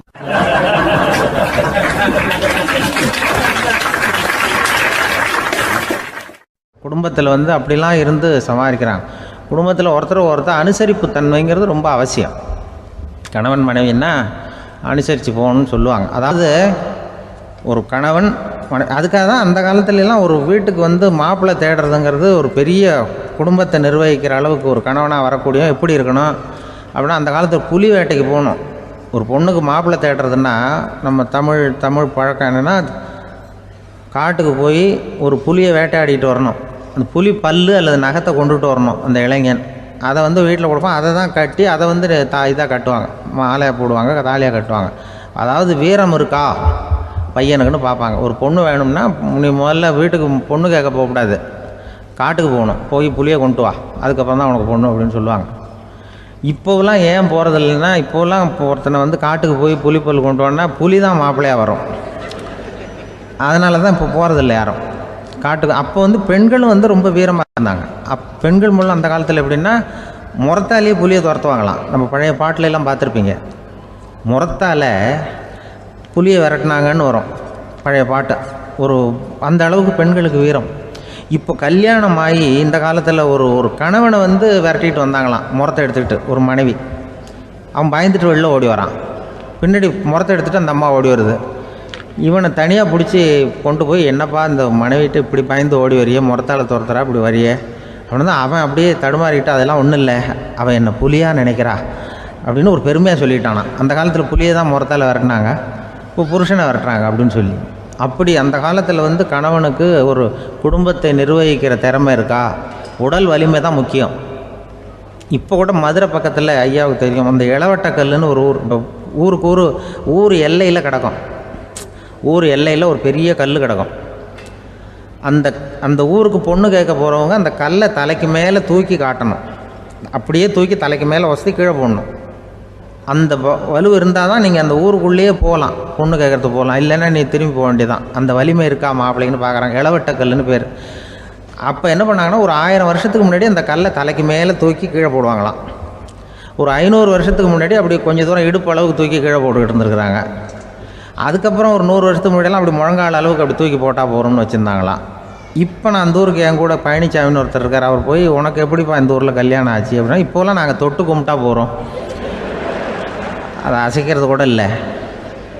அப்படி ஆகிட்டுது. ஒரு குடும்பத்தை கணவனாக வரப்போகிறவனுக்கான தகுதி அந்த காலத்தில் அப்படி இருந்துதான்.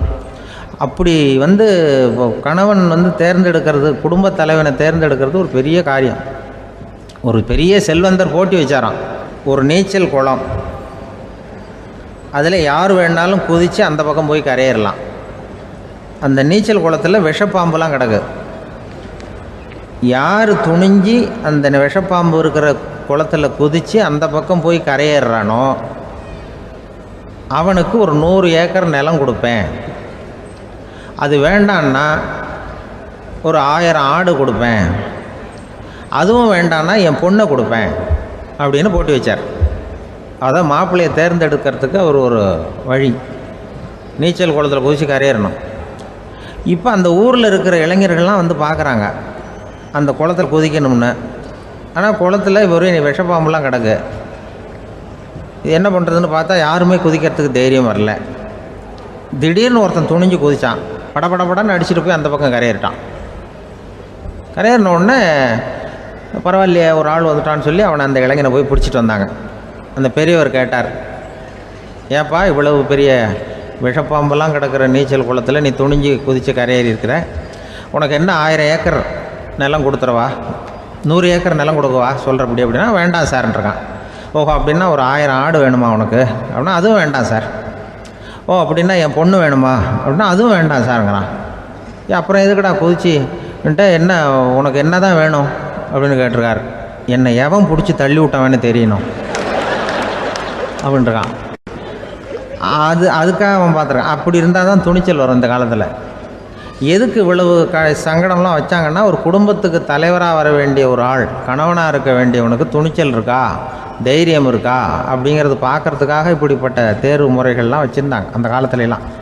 இப்போலாம் கல்யாணம் பண்ணுறது ஆளுக்கு நேரில் பார்க்காமலே கூட கல்யாணம் நடக்குது இன்டர்நெட்டில். இப்போ சர்டிஃபிகேட் கேட்குறாங்க, நோய் நொடி இல்லாமல் இருக்காரா பார். காட்டுக்கெலாம் போக வேண்டாம், நேராக ஆஸ்பத்திரிக்கு போய் ஒரு சர்டிஃபிகேட் வாங்கிட்டு வா, உனக்கு ஒன்றும் வியாதி இல்லைன்னு ப்ரூவ் பண்ணு, அதுக்கப்புறம் பார்த்துக்கலாம், மற்றதை பேசுவோம் அப்படின்னு சொல்லி அப்படி இருக்குது நிலைமை. அதனால் குடும்பத்தில் அந்த கணவனாக இருக்கிற வேண்டியவனுக்கு பொறுப்பு அதிகம். ஏன்னா எல்லாத்தையும் அனுசரித்து போக வேண்டியதாக வந்தான்.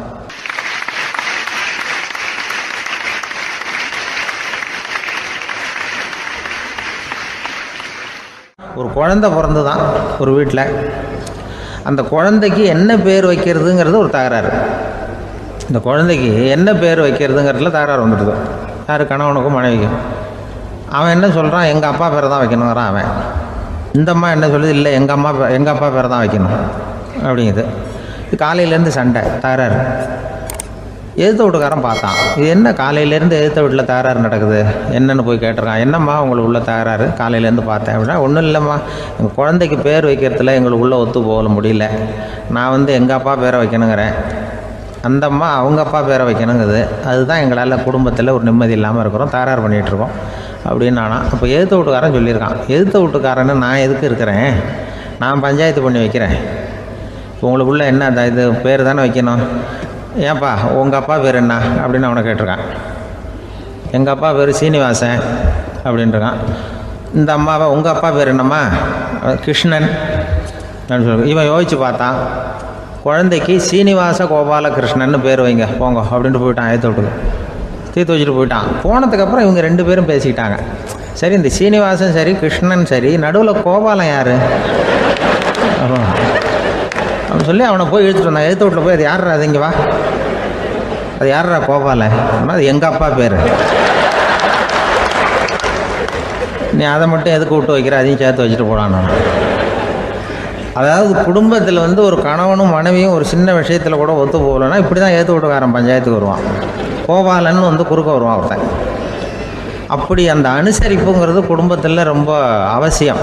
கணவனும் மனைவி அது ஒன்றுக்கு மேலே இந்த கல்யாணம் பண்ணிக்கிறாங்க, அது ரொம்ப அவஸ்தை. ஒருவனுக்கு ஒருத்திங்கிறது நம்ம இதெல்லாம் சொல்கிறது.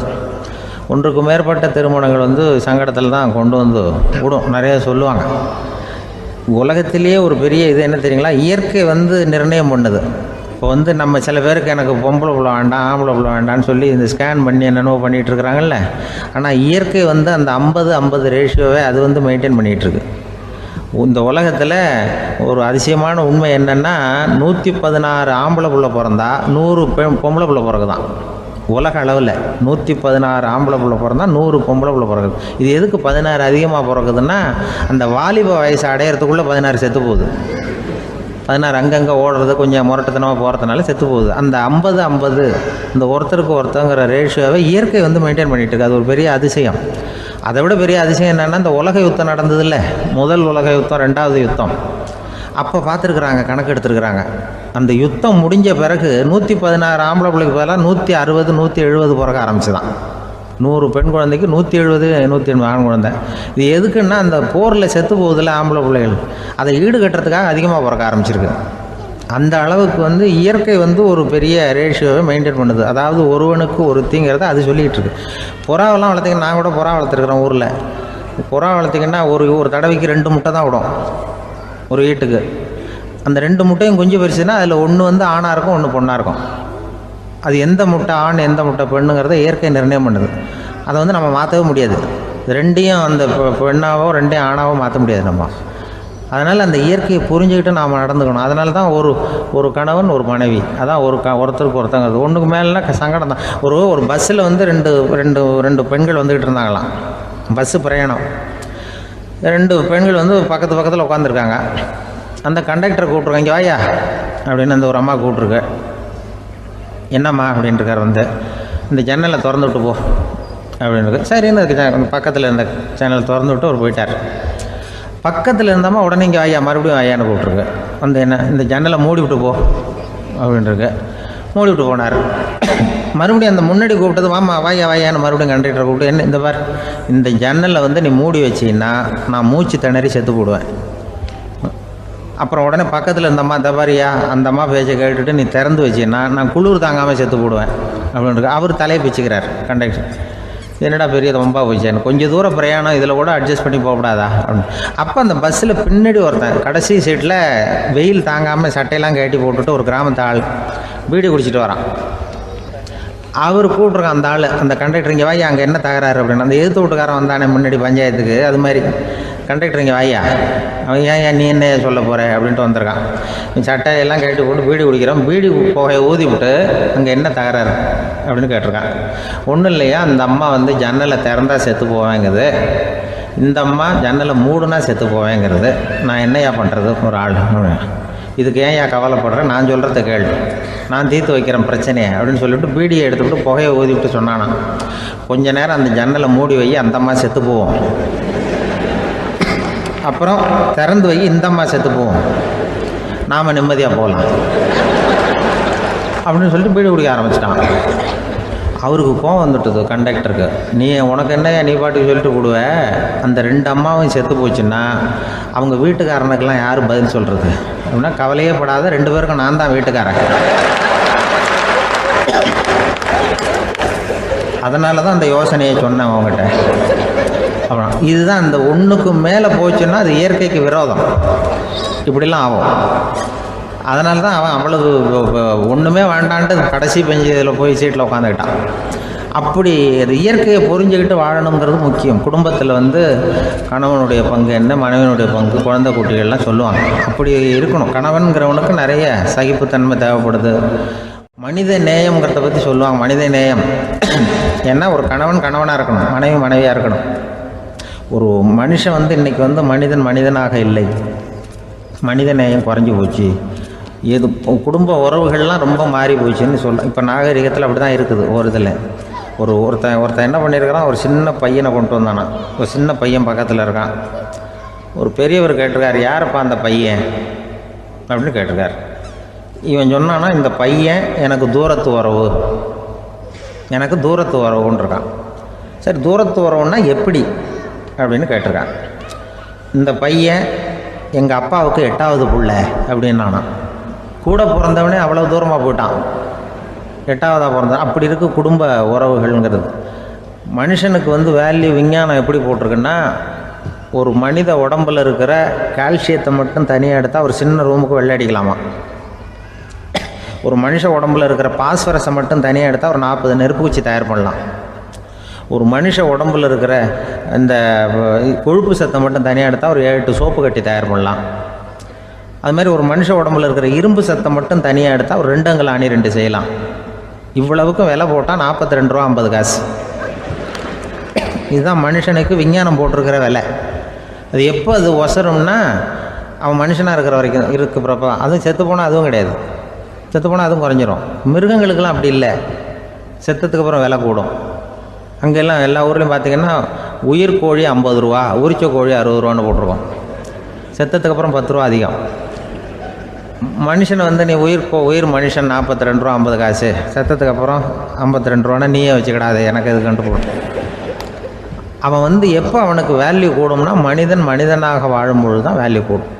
குடும்பத்தில் வந்து அந்த பாசத்தோடு வாழணும்னு கடவுள்கிட்ட கேட்டு சொன்னாங்களே, அதுதான் இந்த சமூகங்கிறதும் ஒரு பெரிய குடும்பம்தான். அதனால தான் இந்த நாட்டுக்குள்ள பெருமையை எல்லாரும் ஒற்றுமையாக இருந்தால் எதையும் சாதிக்கலாம்ங்கிறது தான் இந்த நாட்டுக்குள்ள பெருமை. அப்படி நிரூபித்தோம். அதனால் சமூகங்கிறதும் ஒரு குடும்பம் மாதிரி இருக்கிறது தான் பெருசு. இப்போ சில இதெல்லாம் இப்போ ஜாதி மத வேறுபாடெல்லாம் வந்து நம்முடைய முன்னேற்றத்தை வந்து தடுக்கும். விலங்குகள் வந்து நம்மளோட மேலானது. அதான் ஒரு ஊரில் ஒரு சிவன் கோயில் இருந்து தான், சிவன் கோயிலில் அந்த புறாவெல்லாம் வளர்ந்துக்கிட்டு இருந்திருக்கு. அந்த மாடத்தில், சிவன் கோயில் மாடத்தில் புறாவெல்லாம் கூடியிருந்திருக்கு. உடனே அதுக்கு கும்பாபிஷேகம் பண்ணுறதுக்காக ஊரில் திட்டம் போட்டாங்க. சிவன் கோயிலுக்கு வெள்ளடிக்க ஆரம்பித்தாங்க. வர்ணம் பூச ஆரம்பித்ததும் அதுக்கு சாரம் கட்டுவாங்கள்ல, அந்த குச்சியெல்லாம் வச்சு சாரம் கட்டுவாங்க. உடனே இந்த புறாவெல்லாம் என்ன பண்ணிச்சான், இனிமேல் நம்ம இங்கே வெள்ளை அடிக்கிறாங்க, கும்பாபிஷேகம் வருது, நம்ம இங்கே குடியிருக்க முடியாது, எதிர்த்தாப்புல எங்கே போகலான்னு பார்த்துருக்கு. இந்த உயரம் கோபுரத்தில் இருந்த புறாவெல்லாம் எதிர்த்தாப்புல ஒரு மாதா கோயில் இருந்திருக்கு, சர்ச்சு. அங்கே சில மாடங்களில் புறாவெல்லாம் இருக்குது, சில மாடம் இருக்குது. உடனே நம்மளாம் அங்கே போய்டும் கொஞ்சம் காலத்துக்குன்னு எல்லாம் புறப்பட்டு இந்த மாதா கோயிலுக்கு போயிடுது. அங்கே போனால் அங்கே இருக்கிற புறாவோடு சேர்ந்து இதுவும் குடியிருந்துகிட்ருக்கு. கொஞ்ச நாள் என்னாச்சு, அங்கே கிறிஸ்மஸ் வந்துட்டுது. கிறிஸ்மஸ் வந்ததும் சரி இங்கேயும் வெள்ளடிக்க ஆரம்பிக்கிறாங்க. நம்ம மறுபடியும் எங்கடா போகிறதுன்னு பார்த்தா அங்கே இருக்கிற புறாவோட சேர்ந்து இதுவும் சேர்ந்து நேராக ஒரு பள்ளிவாசல் இருந்தது. எதுக்கு அங்கே இருக்கிற மாடத்தில் போய் அங்கே குடியேறிட்டுது எல்லாம். அங்கே போனால் அங்கே ரமலான் மாதம் வந்து ரம்ஜானுக்காக அதையும் புதுப்பிக்க ஆரம்பித்தாங்க. இது என்ன பண்ணுறதுன்னு சொல்லி இந்த 3 செட்டு புறாவும் சேர்ந்து என்ன பண்ணிச்சு, எங்கே போகலான்னு பார்த்தா மறுபடியும் அதுக்குள்ளே இந்த சிவன் கோயிலில் கும்பாபிஷேகம் முடிஞ்சிருக்கு. அங்கே போடுவோம் எல்லாருன்னு சொல்லி எல்லா புறாவும் அந்த சிவன் கோயிலுக்கு வந்துட்டுது. அங்கே போய் மாடத்தில் அதை குடியிருந்துட்டுது. அப்போ திடீர்னு ஒரு நாள் பார்த்தா ஒரே கலவரம் பூமியில் எல்லாம் ஒருத்தன் அருவாளை தூக்கிட்டு நிற்கிறான், குச்சி எடுத்து ஒருத்தனை சுட்டுக்கிறான். ஒரே கலவரம், சத்தம், ஒரே மத கலவரம் வந்துட்டுது ஊரில். அப்போது புறாவெல்லாம் மாடத்தில் இருந்துக்கிட்டு ஒரு குஞ்சு புறா அவங்க அம்மாட்ட கேட்டு தான், இது என்ன இந்த மனுஷனுக்கு என்ன ஆச்சு, அவன் கத்தியை தூக்கிட்டு நிற்கிறானே அப்படின்னு கேட்டு தான். ஒரு குஞ்சு புறா அவங்க அம்மாட்ட கேட்டு தான், அம்மா புறா. இப்போ அம்மா அந்த புறா சொல்லித்தான், மனுஷனுக்கு இப்போ மதம் பிடிச்சிருக்கு, அதான் கத்தியை தூக்கிட்டு நிற்கிறான் அப்படின்ருக்கு. இப்போ நமக்கெல்லாம் பிடிக்கலையே அப்படின்னு தான். அப்போ அந்த புறா சொல்லித்தான், அந்த பாருமா, நாம் வந்து இந்த சிவன் கோயிலில் இருந்தாலும் நமக்கு புறான்னு தான் பேர், இந்த மாதா கோயிலுக்கு போனாலும் நமக்கு புறான்னு தான் பேர், பள்ளிவாசலுக்கு போனாலும் நமக்கு புறான்னு தான் பேர். அந்த மனுஷன் அப்படி இல்லை. அவன் இங்கே இருக்கிற வரைக்கும் இந்துன்னு சொல்லுவான், அங்கே மாதா கோயில் இருந்தான்னா கிறிஸ்தவன்னு சொல்லுவான், பள்ளிவாசலில் இருந்தான்னா முஸ்லீம்னு சொல்லுவான். அப்போ குஞ்சு புறா அது என்ன இப்படி பண்ணுறாங்க மனுஷங்க, இப்போ அவங்கள விட நம்ம வசதி போல் இருக்க, நம்ம தேவலாம் போல் இருக்க அப்படின்னு தான் அந்த குஞ்சு புறா. அப்போ அந்த தாய் புறா சொல்லித்தான், உண்மைதான், அதனால தான் நம்ம மேலான இடத்துல இருக்கிறோம், அவன் கீழே நிற்கிறான் இன்னமும் அப்படின்னு சொல்லித்தான். இதுதான் அந்த குடும்பம்ங்கிறது, சமுதாயம்ங்கிறது ஒரு பெரிய குடும்பம். அது இந்த புறாக்கிட்டேருந்து மனுஷன் கற்றுக்க வேண்டியிருக்கு. அப்படி இருக்குது இன்றைக்கி மனுஷனுடைய நிலைமை. அதை வந்து புரிஞ்சுக்கணும். அப்படி தான் ஒவ்வொரு இதுலேயும் நாம் வந்து நடந்து கொள்ள வேண்டியிருக்குது. மிருகங்கள்டேருந்து கற்றுக்கிற வாய்ப்பெல்லாம் இருக்குது. அப்படி சொல்லுவாங்க. இதில் ஒரு பெரிய நீதிபதி இருந்தார், சென்னையில், உண்மையாக நடந்தது. சென்னையில் ரொம்ப காலத்துக்கு முன்னாடி காந்தி இருந்த காலத்தில் சென்னையில் ஒரு நீதிபதி, அவர் ஒரு நாள் கோர்ட்லாம் விட்டு ரொம்ப கஷ்டப்பட்டு ராத்திரி சும்மா போய் உடனே வீட்டுக்கு வரல. கோர்ட்டினுடைய நடவடிக்கை முடிஞ்சு வீட்டுக்கு வராமல் போய் எங்கெங்கேயோ போய் சுற்றிவிட்டு அந்த நண்பர்களோடு அப்படி உல்லாசமாக அப்படி கொண்டாடிவிட்டு ராத்திரிக்கு வந்திருக்கிறாரு வீட்டுக்கு 1 மணிக்கு. அப்போ அந்த வயசான அம்மா வாசல்லையே காத்துக்கிட்டு இருக்கு. உள்ளே போச்சு நீதிபதி இன்னும் வந்து சேரலேன்னு வாசல்லையே நின்றுட்டு இருந்துதான். அப்போ அது வந்த உடனே பலார்னு அரைஞ்சி விட்டாங்களாம் அந்த அம்மா. ஏன்டா அவ்வளோ தூரம் எங்கே போனேன், என்ன தான் நீதிபதியாக இருந்தாலும் அவங்களுக்கு உள்ள தானே, பலான்னு அரைஞ்சிவிட்டாங்க. உடனே அவர் கலங்கி போய் அழுதாராம். மறுநாள் கேட்டிருக்காங்க அந்த பக்கத்தில் இருந்தவங்க, ஏன் நீ வந்து பெரிய நீதிபதி, பெரிய பதவியில் இருக்க, அதனால் உன்னை உங்கள் அம்மா அடிச்சிட்டாங்கன்னு அழுதியா அப்படின்னு கேட்டாங்களாம். அப்போ அவர் சொன்னாராம் நீதிபதி, இல்லை நான் வந்து இது மாதிரி எங்கள் அம்மாக்கிட்ட அடிக்கடி அடி வாங்குவேன். எப்போதும் அவங்க அடிக்கிற அடி பலமாக விழும். இப்போ அவங்க அடித்தது எனக்கு வலிக்கவே இல்லை. அந்த அளவுக்கு அவங்களுக்கு வயசாகிட்டுதே, பலம் குறைஞ்சிட்டுதேன்னு நினச்சி அழுதேன் அப்படின்னுக்காரான். அதுதான் புள்ள அம்மா பேரில் உள்ள பாசங்கிறது. இதே போல் நான் சொன்னது மாதிரி முன்னாடி இவர் ஒரு இறைநேச செல்வர் ஒருத்தர் இருந்தார். ஒரு அம்மா வந்து எனக்கு அப்பா தண்ணி கொடுப்பா அப்படின்றது படுக்கையில் இருந்த அம்மா. இவர் ஏதோ படிச்சுக்கிட்டு இருந்தவர், ஒரு சின்ன இளைஞர். உடனே ஓடி போய் ஒரு குவளையில் தண்ணி எடுத்துகிட்டு போய் அம்மாவுக்கு முன்னாடி நிற்கிறார். முன்ன அந்த அம்மா அதுக்குள்ளே தூங்கி போச்சு. இவர் அந்த தண்ணியை வச்சுக்கிட்டு அவர் பாட்டு நிற்கிறார். விடிஞ்சு போச்சு. விடிகிற சமயத்தில் அந்த அம்மா முடிச்சு பார்க்குது, பையன் தண்ணியோட கையில் வச்சுட்டு நிற்கிறார். ஏம்மா என்னப்பா நீ ராத்திரி பூரா தண்ணியோடு நின்றுட்டு இருக்கிறியா எனக்கா அப்படின்னு. அப்பா அவர் சொன்னாராம், ஆமாம்மா ராத்திரி தண்ணி தாகமாக இருக்குன்னு கேட்டிங்க, உடனே தண்ணி கொண்டு வந்துட்டேன். ஓடி வந்து பார்க்கும்பொழுது நீங்கள் தூங்கிக்கிட்டு இருந்தீங்க. தூங்கிட்டு இருக்கும்பொழுது உங்களை எழுப்ப வேண்டாம், தூக்கத்தை கெடுக்க வேண்டாம்னு நான் நினச்சேன், அதனால் எழுப்பலை. தூக்கம் முழிக்கிற சமயத்தில் உடனே தாகமாக இருக்கும், தண்ணி குடிக்கணும்னு ஆசைப்படுவீங்க, அதனால் தண்ணியை பக்கத்துலேயே வச்சுட்டு நிற்கிறேன் அப்படின்னு அந்த இளைஞர் சொன்னாராம். அப்படியே கட்டி பிடிச்சிட்டு நீ பிற்காலத்தில் பெரிய அறிஞராக வருவேன்னு சொல்லி அந்த அம்மா வரணும்னு சொல்லி இறைவனை வேண்டாங்களாம். அவர் தான் இஸ்லாமிய மார்க்கத்தில், தீன் மார்க்கத்தில் பெரிய ஆளானது. அதாவது ஷர்புதீன் யாஹ்யான்னு ஒருத்தர், அவர் பெரிய இஸ்லாமிய பேரறிஞராக வந்தார். இப்படி அம்மா பேரில் பாசமாக உள்ளவங்கள்லாம் இருந்தாங்க நிறையா. அப்படி அந்த குடும்பத்தில் வந்து அந்த பாசம் நேசம் எவ்வளவு இருக்கோ அவ்வளவுக்கு அவர்கள் உயர்வார்கள்ங்கிறது தான் நம்முடைய பெரிய இதெல்லாம் பெரியவங்கள்லாம் சொல்லியிருக்கிறது அதுதான். அதனால தான் அந்த கணவனுடைய பங்கு என்ன, மனைவியினுடைய பங்கு என்ன, பிள்ளைகளுடைய பங்கு என்னங்கிறத பற்றி ரொம்ப விவரமாக சொல்கிறதுக்காக தான் அதை பற்றி நாம் சிந்திக்க வேண்டிய நேரம் இதுங்கிறதுனால தான். கணவனுக்கு வந்து இது வந்துடக்கூடாது, அதாவது கோபம் வரக்கூடாது, நிதானம் வேணும் அப்படின்லாம் சொல்லுவாங்க. நிதானம், கணவன் வந்து கோபப்படக்கூடாதுமா. அதுக்கு நாங்கள் மனுஷனுக்கு சினம் தவிர்த்தல்னு பயிற்சியெல்லாம் கொடுக்குறாங்க. இப்போது மனுஷன் கோபப்படாமல் இருக்கணும், போகணும் வரணும், அதுக்கு சொல்லுவோம் நாங்கள். சும்மா கதை ரூபமாக சொல்கிறது. அங்கே வேதாத்திரி மகரிஷின்னு இருக்கார், அவர் இதில் வந்து சினம் தவிர்த்தல்னு பயிற்சியை கொடுப்பாங்க. குடும்ப தலைவர்கள் பெரியவங்கள்லாம் வந்து அந்த பயிற்சியை எடுத்துக்கணும். என்ன கூப்பிட்டாங்க ஒரு தரம், சினம் தவிர்த்தல்னு ஒரு பயிற்சி கொடுக்குறோம், அதில் நீ வந்து பேசுன்னாங்க. நான் சொன்னேன், நான் பயிற்சிக்கு வேணா வரேன், என்னை பேச வேண்டாம் சார், நான் வந்து பயிற்சி கற்றுக்கிறேன்னு. இல்லை நீ அதெல்லாம் பயிற்சி நாங்கள் கொடுக்குறோம், நீ உனக்கு என்ன தெரியுமோ சொல்லு, மனுஷன் கோவப்படாமல் இருக்கணும், அதுக்கு ஏதாவது வழி சொல்லிட்டு போ அப்படின்னு கூப்பிட்டாங்க. சரின்ட்டு போனேன். அங்கே போய் நான் சொன்னேன், இது மாதிரி எனக்கு தெரிஞ்சது ஒரு கதை மாதிரி சொன்னேன். மீனம்பாக்கம் ஏர்போர்ட், அங்கே ஜப்பானுக்கு போக வேண்டிய ஒரு பிரயாணி லக்கேஜோடு நிற்கிறார் நிறையா. இதை வாங்கி பிளேனில் ஏற்றக்கூடிய ஒரு தொழிலாளி அவர்கிட்ட ஒரு சண்டை போடுறார், அடிக்க போகிறார், திட்டுறாரு, கண்டாமலான்னு திட்டுறார். அவர் இதை ஒருத்தர் பார்த்துக்கிட்டே இருக்கார். அந்த சினம் தவிர்த்தல் பயிற்சி கொடுக்குற பேராசிரியர் ஒருத்தர் பார்த்துக்கிட்டே இருக்கார். இது எப்படி இவன் இந்த ஆள் அவ்வளவு கோபமாக அடிக்க போகிறான், திட்டுறான் அந்த பெரிய மனுஷன், இவர் பதிலுக்கு அவர் திட்டவே இல்லையே. அந்த தொழிலாளி சிரிச்சுக்கிட்டே சரி சார் அப்படின்னுட்டே இருக்கான். இவர் லக்கேஜை வாங்கி பிளேனில் ஏற்றுற தொழிலாளி இப்போ கண்ணாவனா அடிக்க போகிறான், திட்டுறான், முகம் செவந்து போச்சு. இவருக்கு என்ன ஆச்சரியம்னா, இந்த ஆள் இவ்வளவு கோவப்படுறான், அதை வாங்கி அந்த தொழிலாளி கொஞ்சம் கூட முகத்தில் கோபமே படலையே, சிரித்த முகத்தோடு இருக்கானே, இவன் வந்து நமக்கு பயிற்சி வகுப்பு எடுக்கலாம் போல இருக்கே அப்படின்னு இவர் நினச்சிட்டார். ரொம்ப நேரம் அவர் கத்திக்கிட்டு இருந்தார். சரி சார்ன்ட்டு அதை வாங்கிட்டு அவர் போயிட்டார். போனதுக்கப்புறம் அவர் இந்த ஆள் அப்புறம் பிளேன் வந்தது, ஏறி அவர் போயிட்டார், ஜப்பானுக்கு போயிட்டார். அதுக்கப்புறம் இந்த சினம் தவிர்த்தல் பேராசிரியர் ஓடி போய் அந்த தொழிலாளியை பிடிச்சி கொண்டு வந்தார். இந்த பாருப்பா, நான் வந்து காலையிலேருந்து பார்த்துக்கிட்டு இருக்கேன், அந்த ஆள் உன்னை அடிக்க வந்தான், திட்ட வந்தான், இவ்வளவு கோவப்படுறான், உனக்கு பதிலுக்கு நீ கோவமே படலையே, உனக்கு கோவமே வராதா, அது எப்படி நீ சினம் தவிர்க்கிறது, எப்படி உனக்கு கோவமே வரலையா அப்படின்னு கேட்டிருக்கார். அப்போ அந்த தொழிலாளி சொன்னாராம், அப்படி இல்லை சார், மனுஷன்னு பிறந்தால் கோவம் படாமல் இருக்க முடியாது, எல்லாருக்கும் கோவம் வரும், அது அவங்கவுங்க வழியில் டீல் பண்ணுவாங்க, நான் அதை என் வழியில் டீல் பண்ணேன், அவ்வளோதான். அப்போ அவர் திட்டும் பொழுது உனக்கு கோபம் வந்தது தானே? வந்தது சார். அப்போ அது எப்படி டீல் பண்ணேன்னு கேட்டிருக்காரு. அப்போ இவன் சொன்னான், நான் ஒன்றும் இல்லை சார், அந்த பிரயாணி வந்து இப்போ ஜப்பானுக்கு போயிட்டுருக்கார், அவர் லக்கேஜெலாம் அமெரிக்கா போயிட்டுருக்கு,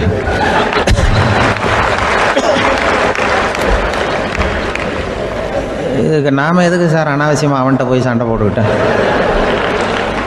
அப்படி மாற்றி ஏற்றி விட்டா அவன் போய் பார்த்துக்கிறான் எங்கேயாவது. அதுதான் நான் சினம் தவிர்க்கிற வழி அப்படின்னு சொன்னாரான். உடனே இதை தான் எனக்கு தெரிஞ்சது கோபம் வராமல் இருக்கிறதுன்னு அங்கே பேசினேன் அந்த கூட்டத்தில்.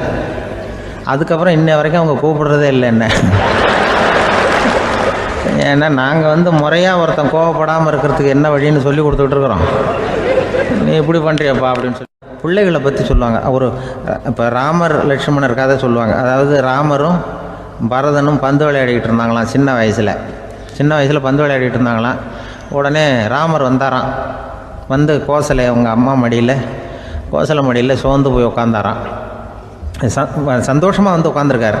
அப்போ அந்த கோசலை அம்மா கேட்டாங்களாம், ஏன்ப்பா அப்படி இவ்வளவு சந்தோஷமாக இருக்கே, என்ன காரணம் அப்படின்னு கேட்டிருக்காரு. அப்படின்னு அந்த அம்மா கேட்டிருக்கு. ராமன் சொன்னான்னா, என் தம்பியோட நான் பந்து விளையாண்டுக்கிட்டு இருந்தேன், பரதன் அவன் ஜெயிச்சுட்டான், நான் தோத்துட்டேன், என்னை அவன் ஜெயிச்சுட்டான், அவனுடைய வெற்றி எனக்கு சந்தோஷமாக இருக்குது, தம்பியோட வெற்றி, அதனால் நான் சந்தோஷமாக இருக்கேன்னு சொல்லியிருக்கு. அந்த அம்மாவுக்கு ரொம்ப சந்தோஷம், தம்பி ஜெயிக்கிறாங்கிறத பற்றி அண்ணன் சந்தோஷப்படுறானே அப்படின்னு. கொஞ்ச நேரத்தில் பரதன் வந்திருக்கான். அவன் சோர்ந்து போய் கலங்கி போய் அதே அம்மா மடியில் உட்காந்துருக்கான். நீ ஏன்ப்பா நீ தான் ஜெயிச்சுட்டியாமே, நீ என்னத்துக்கு வருத்தப்பட்டுக்கிட்டு வர அப்படின்னு கேட்டிருக்கேன் அந்த அம்மா. அப்போ பரதன் சொன்னானா, நான் ஜெயிக்கணுங்கிறதுக்காக அண்ணன் விட்டு கொடுத்தாரு, தோத்துட்டாரு, அதனால் எனக்கு வருத்தமாக இருக்குது.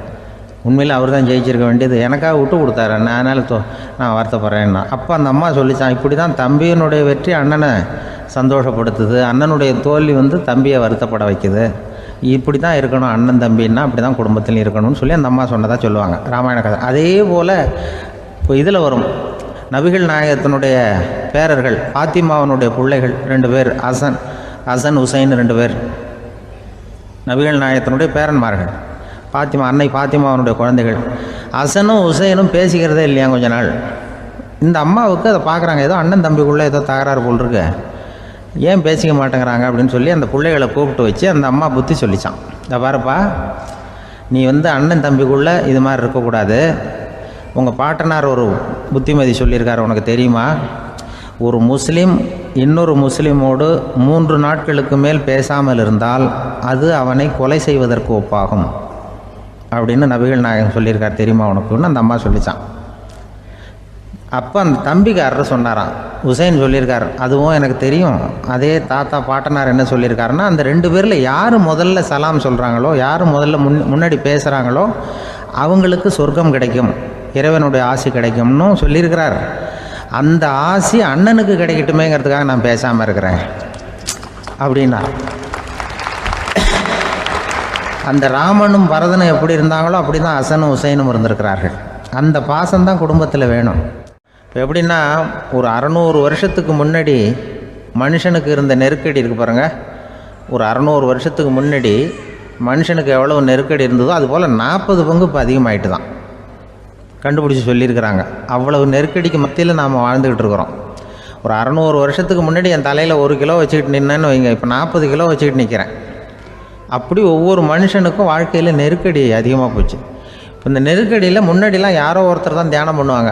தியானம்னா ஒருத்தர் 2 பேர் காட்டுக்கு போய் தியானம் பண்ணிகிட்டு இருப்பாங்க 600 வருஷத்துக்கு முன்னாடி. இப்போ வீட்டுக்கு வீடு தியானம் நடக்குது.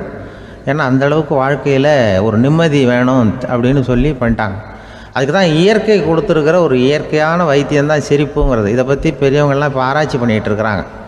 சிரிப்புங்கிறது நாம் பிறந்து ஒரு 6 மாதத்தில் தான் முதல் தடவையாக விவரமாக சிரிக்க ஆரம்பிக்கிறோமா. நம்ம பிறந்து 6 மாதத்துக்கு, அதாவது முதல் தடவை சிரிக்க ஆரம்பிக்கிறது ஒரு 6ஆவது வாரம், 1.5 மாதத்தில் தான் குழந்தை விவரமாக சிரிக்க ஆரம்பிக்குது. அப்புறம் அப்படியே சிரிக்க ஆரம்பிக்கிறோமா. அதெல்லாம் இப்போ கணக்கு எடுத்துருக்குறாங்க. ஒரு குழந்தை ஒரு நாளைக்கு 200 தடவை சிரிக்குதான் ஒரு குழந்தை. பெரியவங்கள்லாம் 15 தடவை சிரிக்கிறாங்களாம். 200 தடவை சிரிச்சுக்கிட்டு இருந்த நாம் அப்படியே குறைஞ்சி 15 ஆகிட்டு. அதனால தான் இருதய நோயெல்லாம் வருது, ஹார்ட் அட்டாக்லாம் வருதுன்னு கண்டுபிடிச்சிருக்கிறாங்க. 200 சிரிப்புக்கு அது இயல்புத்தன்மை, மனுஷனுடைய இயல்புத்தன்மை சிரிக்கிறது. அதுக்கு ஜோக்கே தேவைப்படாது. ஆனால் இப்போ காலங்காலமாக நாம் என்ன போதிக்கப்பட்டு வந்திருக்கிறோம்னா, சிரிப்புங்கிறது ஒரு பாவமான செயல். ஒரு முதலாளிக்கு முன்னாடி தொழிலாளி சிரித்தா மரியாதை குறைச்சல், ஒரு கணவனுக்கு முன்னாடி மனைவி சிரித்தா மரியாதை குறைச்சல், அது மாதிரி ஒரு வாத்தியாருக்கு முன்னாடி பையன் சிரித்தா மரியாதை குறைச்சல், ஒரு ஆஃபீஸருக்கு முன்னாடி பியூனு சிரித்தா மரியாதை குறைச்சல், இப்படின்னு சொல்லி சிரிப்புங்கிறது ஏதோ மரியாதை குறைவான செயல்னு காலங்காலமாக நாம் போதிக்கப்பட்டு வந்திருக்கிறோம். இப்போ மரபு ரீதியாகவே அந்த சிரிப்பு நம்மகிட்ட சிறைப்பட்டுருக்கு தான், அடங்கி போச்சு. அந்த சிறைப்பட்டிருக்கிற சிரிப்பை வெளியில் கொண்டு வர்றதுக்கு தான் ஜோக்குன்னு ஒரு சாவியை போட வேண்டியிருக்கு. வேறு இந்த ஜோக்குக்கும் சிரிப்புக்கும் சம்மந்தம் இல்லை. அதை ஏற்கனவே இருக்கிறத வெளில கொண்டு வரதுக்கு ஒரு சாவி மாதிரி உபயோகப்படுதுன்னு இப்போ அதை பற்றி ஆராய்ச்சி பண்ணுறவங்களாம் சொல்கிறாங்க. ஏன்னா சிரிப்புக்கு ஜோக்கு தேவைப்படாது. இப்போ ஒரு குழந்தை தொட்டிலில் படுத்துருக்குன்னு வைங்களேன், குழந்தை தொட்டிலில் இருக்குது, அது முகத்துக்கிட்ட போய் ஒரு கிளுகிழுப்பை ஆட்டுங்க சிரிக்கும். அந்த கிளுகிழுப்பை சத்தமே சிரிக்க வைக்கிறதுல அதுதான் மனுஷனுடைய இயல்புத்தன்மை. அது என்ன ஜோக்காது? சத்தம். ஒரு கிளுகிழுப்பையை கொண்டு போய் குழந்தை முகத்துக்கிட்ட ஆட்டினா சிரிக்குதே, அதுதான் இயல்புத்தன்மை. அதே கிளுகிழுப்பையை ஒரு தாத்தா மூஞ்சிக்கிட்ட ஆட்டுங்க, கோவம் வந்துடும், அடிக்க வருவார். என்னடா விளையாட்டு இது அப்படிம்பார். ஏன்னா அவர் சிரிச்சுக்கிட்டு இருந்தவர், அப்படி இருந்தவர் ஒரு காலத்தில். ஒரு கிளுகிழுப்பைக்கு சிரித்தவர் ஒரு காலத்தில் இப்போ கோவப்படுறாருன்னா அந்த அளவுக்கு நம்ம மாறி போயிட்டே வந்துக்கிட்டு இருக்கிறோம். அதனால் அந்த இயல்புத்தன்மை மாறாமல் இருக்கணுங்கிறது ரொம்ப முக்கியம். அதுக்காக எல்லோரையும் குழந்தையாக்க முடியாது. மனுஷன் எல்லோரும் இனிமேல் வயசுங்கிறது கூட ஆகிட்டே தான் இருக்கும். அதுக்காக குறைச்சிக்கிட்டே போக முடியாது. அதுக்கு யாராவது மருந்து கண்டுபிடிச்சாதான் உண்டு. ஆனால் ஒருத்தர் மருந்து கண்டுபிடிச்சாராம், சொல்லுவாங்க. ஒரு டாக்டர் ஒரு மாத்திரை கண்டுபிடிச்சாராம்.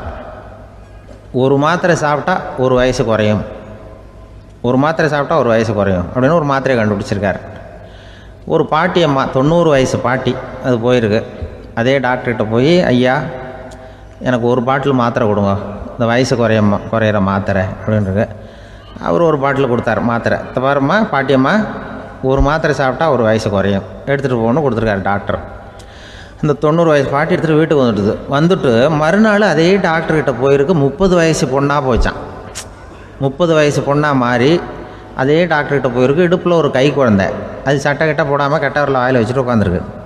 நேராக டாக்டர்கிட்ட போய், டாக்டர் நேற்று வந்தேன், ஏதோ ஒரு மாத்திரை சாப்பிட்டா ஒரு வயசு குறையுன்னீங்க, நான் ஏதோ ஒரு ஆர்வத்தில் ஒரு 30-40 மாத்திரை சாப்பிட்டேன், இப்படி ஆகிட்டேன் அப்படின்னு. இப்போ டாக்டர் சொல்லியிருக்காரு, இதுக்கு ஏமா வருத்தப்படுற, எல்லோரும் வயசு குறையணும்னு தான் நினைக்கிறாங்க, உனக்கு வயசு குறைஞ்சிட்டுது, நீ சந்தோஷப்படு, இதுக்கே மறுபடியும் என்னகிட்ட வந்திருக்கிற அப்படின்னாரான் டாக்டர். அப்போ அந்த அம்மா சொல்லித்தான், என்னை பற்றி பரவாயில்ல டாக்டர், என் இடுப்பில் பாருங்கள் கை குழந்தை, இது சட்டை கிட்ட போடாமல் உட்காந்துருக்கு, கட்டவரில் வாயில் வச்சுட்டு உட்காந்துருக்கு, இது ரொம்ப ஆர்வத்தில் ஒரு 70 மாத்திரையை சாப்பிட்டு விட்டுது, இது என் வீட்டுக்காரரு. இவர் இடுப்பை விட்டு கீழே இறங்க மாட்டேங்கிறார். நான் எதையாவது கொடுத்து இனிமேதான் வயசை கூட்டி இறக்கி விடுவேன் டாக்டர் அப்படின்னு தான். அவர் ஏதோ நமக்கும் இதுக்கும் சம்மந்தம் இல்லைங்கிறது மாதிரி கட்டாரில் வச்சுட்டு அவர் பாட்டு உட்காந்துருக்கார். ஏதோ நமக்கு இந்த உலகமே இல்லை, நமக்கு சம்மந்தம் இல்லைங்கிற மாதிரி உட்காந்துருக்கார். இப்படியே நான் தூக்கிட்டு எங்கே அலையிறது இது அப்படின்னு தான். அதனால் வயசை குறைக்கிறது இயற்கைக்கு விரோதமாக நாம் பண்ண முடியாது. ஆனால் இந்த இயல்புத்தன்மை மாறாமல் வச்சுக்கலாம். குழந்தை மாதிரி மாற முடியாதே தவிர அந்த குழந்தை தன்மையோடு வாழறதுக்கு கற்றுக்கணும். அதுதான் வாழ்க்கையில் இன்பமாக வாழறதுக்கு வழி. குழந்தைத்தனமாக இருக்கக்கூடாது, குழந்தை தன்மையோடு இருக்கணும்னு சொல்லுவாங்க. குழந்தை தன்மைங்கிறது வேறு, குழந்தைத்தனம்ங்கிறது வேறு. அப்படி ஒரு மாத்திரை கண்டுபிடிச்சிட்டா இப்போ யாராவது ஒருத்தவங்க இடுப்பில் குழந்தைய தூக்கிட்டு போனால் போய் கேட்கணும், ஏம்மா இது ஏன் வீட்டுக்காரரா உன் குழந்தையா அப்படின்னு கேட்டு அதுக்கப்புறம் அவருக்கு வணக்கம் சொல்லணும். இப்படிலாம் ஆகிடும் நிலைமை. இயற்கையை நம்ம மாற்ற முடியாது, அதுக்கு தகுந்தாப்புல தான் நாம் பண்ணணும். குழந்தை தன்மையோடு வாழறதுக்கு குடும்பத்தில் குழந்தை தன்மைங்கிறது எப்படின்னா, இப்போ ஒரு சில பேருக்கு அந்த குழந்தைத்தன்மை உண்டு. ஒரு வீட்டில் ஒரு புள்ள படுத்துருக்கு, அம்மா எழுப்புறாங்க, காலேஜுக்கு நேரமாச்சு எழுந்திருப்பா, காலேஜுக்கு நேரமாச்சு எழுந்திருப்பா அப்படின்ட்டு. அந்த அம்மா அந்த புள்ளை சொல்லியிருக்கு, ஐயோ எனக்கு காலேஜுக்கு போகிறதுக்கே பிடிக்கலம்மா, என்னை தொந்தரவு பண்ணாத, காலேஜுக்கு போகிறதுக்கு எனக்கு பிடிக்கல அப்படின்னு தான். அப்போ அந்த அம்மா சொல்லியிருக்கு, ஏன் உனக்கு காலேஜுக்கு போகிறதுக்கு பிடிக்கல, கல்லூரிக்கு போகிறதுக்கு, அதுக்கு 2 காரணம் சொல்லு அப்படின்னுருக்க. அப்போ அந்த புள்ளை சொல்லிச்சான், ஏன் பிடிக்கலன்னா, கல்லூரியில் இருக்கிற வாத்தியாருக்கும் என்ன பிடிக்க மாட்டேங்குது, ஆசிரியர்களுக்கும்.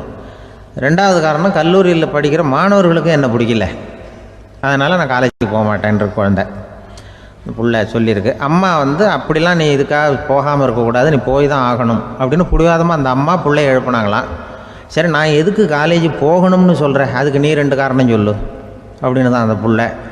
அப்போ அந்த அம்மா சொன்னாங்களாம், நீ ஏன் காலேஜுக்கு போகணும்னா, முதல் காரணம் உனக்கு வயசு 52, 2வது காரணம் நீ தான் பிரின்சிபால் அப்படின்னு தான். என்ன இருந்தாலும் அவங்க அம்மாவுக்கு அது புள்ள தானே, அதுதான் குழந்தைத்தன்மைங்கிறது. 52 வயசுலேயும் குழந்தைத்தன்மையோடு இருக்கார் பாருங்கள், அதுதான் அந்த குழந்தைத்தன்மையோடு வாழறது தான் வெற்றிக்கு வழின்னு சொல்லுவாங்க. ஒரு அம்மா சொல்லுது, அதாவது கணவன் மனைவியாக இருந்துட்டு அப்புறம் விவாகரத்து வாங்கிட்டு அதுக்கப்புறம் அந்த அம்மா பேசுகிறத நேற்று தொலைக்காட்சியில் போட்டாங்க. அது என்ன சொல்லுதுன்னா, நாங்கள் வந்து கணவனும் மனைவியாக இருக்கிறப்போ எங்களுக்குள்ளே சண்டை வந்துக்கிட்டு இருந்தது. இப்போ விவாகரத்து வாங்கிட்டு இப்போ நண்பர்களாக இருக்கிறோம். இப்போ வந்து சண்டையே வர்றதில்லை எங்களுக்குள்ளே. அப்படி பாருங்கள், கணவன் மனைவியாக இருந்தப்போ சண்டை வந்து தான், விவாகரத்து வாங்கினது மறுபடியும் நாங்கள் நல்லபடியாக தான் இருக்கிறோம், ஒன்றும் எங்களுக்கு சண்டை வரல. அப்படி இருக்குது இப்போ காலம் போய்கிட்டு இருக்கு. நேற்று அப்படி ஒரு இது என் கூட வேலை பார்க்குறப்போ ஒரு அம்மா இருந்தாங்க. அவங்க எப்போதும் அவங்க வீட்டுக்காரர் படத்தையே வச்சுருப்பாங்க, கையில் பத்திரமா வச்சுருப்பாங்க. அவ்வளவு மரியாதை மதிப்புன்னு சொல்லி நாங்கள்லாம் அவங்கள பெருசாக நினைப்போம். இது எதுக்குமா அவங்க வீட்டுக்காரர் படத்தை பத்திரமா இல்லை கையிலே வச்சுருக்கீங்களே, ஆஃபீஸுக்கெல்லாம் எடுத்துகிட்டு வந்து வச்சு அடிக்கடி எடுத்து பார்த்துக்குவாங்க. அவ்வளவு பிரியமாக அவங்க வீட்டுக்காரர் இல்லை. ஆமாம், எனக்கு வந்து ஏதாவது பிரச்சனை வந்துவிடுதுன்னா உடனே எங்கள் வீட்டுக்காரர் படத்தை எடுத்து பார்ப்பேன். பரவாயில்லையே இப்படி ஒரு இதாக. ஆமாம், இதை பார்த்துட்டு நினச்சிக்குவேன், இதை விட பிரச்சனை வேறு என்ன இருந்துட போகுது உலகத்தில் அப்படின்னு நினச்சிக்குவேன். உடனே எனக்கு எல்லாம் போயிடும் அப்படின்ட்டு தான். அப்படி ஒரு அம்மா இருந்தாங்க, இப்போவும் இருக்காங்க, வேலை பார்த்துக்கிட்டு இருக்காங்க. அப்படிலாம் நீங்கள் இருக்கிற தாய்மார்கள் பெண்கள் யாராவது அப்படி கூட பண்ணலாம். எப்போதுமே உங்கள் வீட்டுக்காரர் படத்தை கையில் வச்சுக்கோங்க. அது ஒரு யோசனை, குடும்பம் குதூகலமாக இருக்கிறதுக்கு அது ஒரு யோசனை. அதே மாதிரி இவங்களும் அவங்க படத்தை வச்சுக்கலாம், வச்சுக்கிட்டு பிரச்சனை வரும்போது பார்த்துக்கணும். இதை விட நமக்கு என்ன வந்துட போகுது பெருசாக அப்படி தான் இருக்கணும். குடும்பம் வந்து நல்லபடியாக இருக்கணும்னா அதுக்கு இப்போ சொல்லுவாங்க, கடவுளே வந்து ஒரு வீட்டு கணவன் வீட்டு தலைவர் கனவில் வந்தாராம். கடவுள் வந்து இது மாதிரி உன்னை விட்டுட்டு உங்கள் குடும்பத்தை உன்னையெல்லாம் விட்டுட்டு போக போகிறேன்னா, அதனால் ஏதாவது வர வேணும்னா கேட்டு போய் வாங்கிக்கோ அப்படின்னு கடவுள் சொன்னாராம் அந்த குடும்ப தலைவர்கிட்ட. அவருக்கு என்ன கேட்குறதுன்னு புரியல. கடவுள் வந்து விட்டுட்டு போகிறேங்கிறாரு, ஏதாவது வரம் கேட்டுக்கோ அப்படின்னு நம்ம என்ன பண்ணுறது, என்ன கேட்குறதுன்னு ஒன்றும் புரியல. குழம்பிக்கிட்டு இருந்தான் அந்த ஆள் கனவில். இப்போ கடவுள் சொன்னாரா, சரி நீ ரொம்ப குழப்பமாக இருக்க, நாளைக்கு மறுபடியும் உன் கனவில் வரேன், அதுக்குள்ளே நீ முடிவு பண்ணி வை, உனக்கு என்ன வரம் வேணுமோ கேட்டு வாங்கிக்கோ, உனக்கு வரம் கொடுத்துட்டு நான் போயிடுறேன், உன்னை விட்டுட்டு போகிறதா நான் முடிவு பண்ணிட்டேன் அப்படின்ட்டுருக்காரு கடவுள். சரி ஒரு நாள் அவகாசம் கொடுங்க, நாளைக்கு நான் அதுக்குள்ளே முடிவு பண்ணி வைக்கிறேன்ட்டு அவர் வந்தார். மறுநாள் முழிச்சுக்கிட்டு மனைவி மகன் மக்கள் எல்லோரையும் கூப்பிட்டார், குடும்பத்தில் எல்லாரையும்.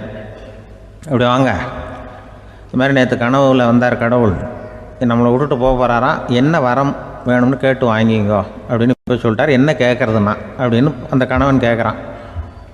இந்த மனைவி சொல்கிறாங்க, என் உடம்பு பூரா நகையாக இருக்கணும் அப்படின்னு கேள் அப்படின்ட்டுருக்கு.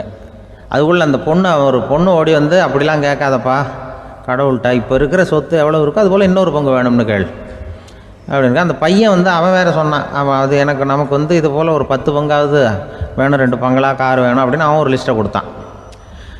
இவர் என்ன கேட்குறதுன்னு முடிவு பண்ணுறதுக்குள்ள அங்கே வேலை செய்கிற அம்மா, ஒரு வயசான அம்மா வந்திருக்கு, வேலை செய்கிற அம்மா. அது வந்து சொல்லித்தான் இவர்கிட்ட, தப்பாரு கடவுள்கிட்ட அப்படிலாம் கேட்காதப்பா, நாளைக்கு வரும்பொழுது என்ன வர வேணும்னா எங்கள் குடும்பத்தில் எல்லாரும் அன்பாக இருக்கணும் பாசமாக இருக்கணும்னு கேட்டு வாங்கிக்கோ, வரத்தை அன்பு பாசம் குடும்பத்தில் எப்போதும் நிலவணும்னு கேட்டு வாங்கிக்கோ, வேற எல்லாம் நம்ம பார்த்துக்கலான்னு இந்த பெரியம்மா சொல்லித்தான்.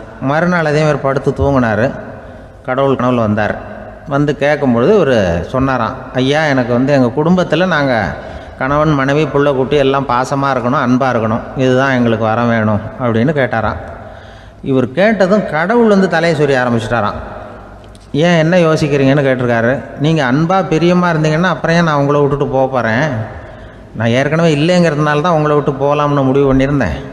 இப்போ நீங்கள் ஏற்கனவே பாசமாக இருந்தீங்கன்னா நான் இனிமேல் போக மாட்டேன், அதனால் ஏன் முடிவும் மாற்றிக்க வேண்டியது தான், உங்கள் கூட தான் இருக்க போகிறேன்னாராம். இப்படி ஒரு கதை சொல்லுவாங்க. அதனால் ஒரு குடும்பத்தில் அந்தந்த உறவு முறைகள் சரியாக இருக்கிற வரைக்கும் எல்லாம் நல்லாயிருக்கும். அங்கே தான் இறைவன் வாழும் இல்லம்ங்கிறாங்களே, அதுதான் அது. அதில் அந்த குடும்ப தலைவருங்கிறவர் கணவன் அப்படிங்கிறதுனால அவருக்கு தான் பொறுப்பு. அவருக்கு நிறைய சகிப்புத்தன்மை வேணும், கோபம் வரக்கூடாது, யார் என்ன சொன்னாலும் போகணும். சில கணவன்மார்கள் வந்து எது சொன்னாலும் மனைவி வந்து தட்டுறதில்லை, அங்கே போனால் போவாங்க, எதுக்கு போக சொல்கிறேன்னு கேட்குறதில்ல, போகிறது, இங்கே வான்னா வர்றது. திருவள்ளுவர் மனைவி இருந்தாருன்னு சொல்கிறாங்கல்ல, அது மாதிரி. அது எப்படின்னா ஒருத்தர் சொன்னார், அது அப்படி இல்லை, அதுக்கு ஒரு கதை சொன்னார். ஹிட்லர் வந்து வந்தாராம் ஒரு தடவை, ஒரு பெரிய கப்பல் மேலே, கப்பலுடைய மேல் தளத்தில் ஹிட்லர் வந்துக்கிட்டு இருக்கார். ஒரு இங்கிலீஷ் கேப்டன் எதிரில் நிற்கிறான். அவனுக்கு பெரிய ஆச்சரியம், இந்த ஆள் எப்படி இப்படி ஒரு தனி மனிதனாக இருந்துக்கிட்டு உலகத்தையே இப்படி இந்த பாடுபடுத்துகிறார் அப்படின்னு சொல்லி, உன்னுடைய வெற்றிக்கு என்ன காரணம்னு கேட்டாராம் அந்த இங்கிலீஷ் கேப்டன். இப்போ ஹிட்லர் சொன்னாராம், என்னுடைய வெற்றிக்கு காரணம் என்கிட்ட வேலை செய்கிற ஊழியர்கள், நான் கிழிச்ச கோட்டை தாண்ட மாட்டாங்க, நான் என்ன சொல்கிறேனோ அதை உடனே செய்வாங்க, ஏன் எதுக்குன்னு எதிர்த்து பேச மாட்டாங்க, அதுதான் என்னுடைய வெற்றிக்கு காரணம் அப்படின்னு சொல்லி அதை நிரூபித்து காட்டுறேன் பார் அப்படின்னு சொல்லி கையை தட்டினாராம் ஹிட்லர். உடனே ஒரு சிப்பாய் அங்கேருந்து வந்து லெஃப்ட் ரைட் போட்டு வந்து சல்யூட் பண்ணி நின்னான். உடனே ஹிட்லர் சொன்னார், நீ அப்படியே இந்த கப்பல் மேல் தளத்துலேருந்து அப்படி கடலில் விழுந்து செத்து போடா அப்படின்னு பொத்துன்னு குதிச்சுட்டான். எதுக்கு சொல்கிறேன் என்ன இதில், உடனே குதிச்சு செத்து போட்டான். இவருக்கு பெரிய ஆச்சரியம் கேப்டனுக்கு. ஹிட்லர் சொன்னார், இதுதான் என்னுடைய வெற்றி காரணம், தப்பார் இன்னொருத்தனை கூப்பிட்றேன் அப்படின்னு தட்டினா இந்த பக்கத்துலேருந்து ஒருத்தன் வந்தான். லெஃப்ட் ரைட் வந்து நின்னா, நீ இப்படி குதிச்சு செத்து போடா அப்படின்னு பொத்துன்னு குதிச்சிட்டான். எதுக்கு போக சொல்கிறீங்கன்னு ஒன்றுமே கேட்கல, குதினா உடனே குதிச்சிட்டான். அப்போ ஹிட்லர் சொன்னார், இதே மாதிரி என்னுடைய ஒவ்வொரு ஊழியர்களும் இருக்கிறாங்க, நானும் ஊழியர்களை இழக்கிறதுக்கு தயாராக இல்லை, தப்பார் தயாராக இருப்பேன் எப்போதும், தப்பார் இன்னொருத்தரம் தட்டுறேன்னு இன்னொருத்தர் வந்தார். எதிர்த்தாவில் இருந்து ஒருத்தன் லெஃப்ட் ரைட் சல்யூட் அடித்தான். நீயும் குதிச்சு செத்து போடான்ருக்கார் ஹிட்லர். இவனால் பொறுக்க முடியல, இந்த இங்கிலீஷ் கேப்டன் அனாவசியமாக ஒவ்வொருத்தனாக குதிச்சுட்றானேன்னு சொல்லி ஓடி போய் அவனை குதிச்சிட்டான். குதிக்கிறதுக்கு முன்னாடி பிடிச்சி தனியாக எடுத்துகிட்டு போட்டான். தனியாக எடுத்துகிட்டு போய் அந்த சிப்பாய்கிட்ட கேட்டாரான் அந்த இங்கிலீஷ் கேப்டன், ஏன்ப்பா அந்த ஆள் குதிக்க சொல்கிறான்னா நீ ஏன் எதுக்குன்னு கேட்குறது இல்லையா, உடனே குதித்து செத்து போகிறீங்களே, இதெல்லாம் என்ன அநியாயம் அப்படின்ட்டுருக்கான் அந்த இங்கிலீஷ் கேப்டன் கையை பிடிச்சிக்கிட்டு. உடனே அந்த சிப்பாய்க்கு கோவம் வந்துட்டு தான், உடையா கையை, இவன்ட்ட வேலை பார்க்குறத விட உழுந்து செத்து போகலான்னு நான் குதிக்கிறான், என்ன அனாவசியமாக எதுக்கியா இருக்க சொல்கிறேன் அப்படின்னு சொல்லி குதிச்சுட்டானா. அதனால் இந்த உடனே சொல்கிறத செய்கிறாங்க பாருங்கள், அவங்கள நம்பக்கூடாது. கணவன்மார்களுக்கு ஒரு எச்சரிக்கை, சொல்கிறத உடனே செஞ்சுருவாங்க மனைவி, நீ அங்கே போனால் போங்க வரணும் அது ஹிட்லர் மாதிரி நினைக்கிறாங்கன்னு அர்த்தம். இதுகிட்ட பேசிக்கிட்டு இருக்கிறத விட சொல்கிறத செஞ்சுட்டு போடுவோமே, அப்படி சமாளிக்கிற கணவன்மார்கள் உண்டு. குடும்பத்தில் வந்து அப்படிலாம் இருந்து சமாளிக்கிறாங்க.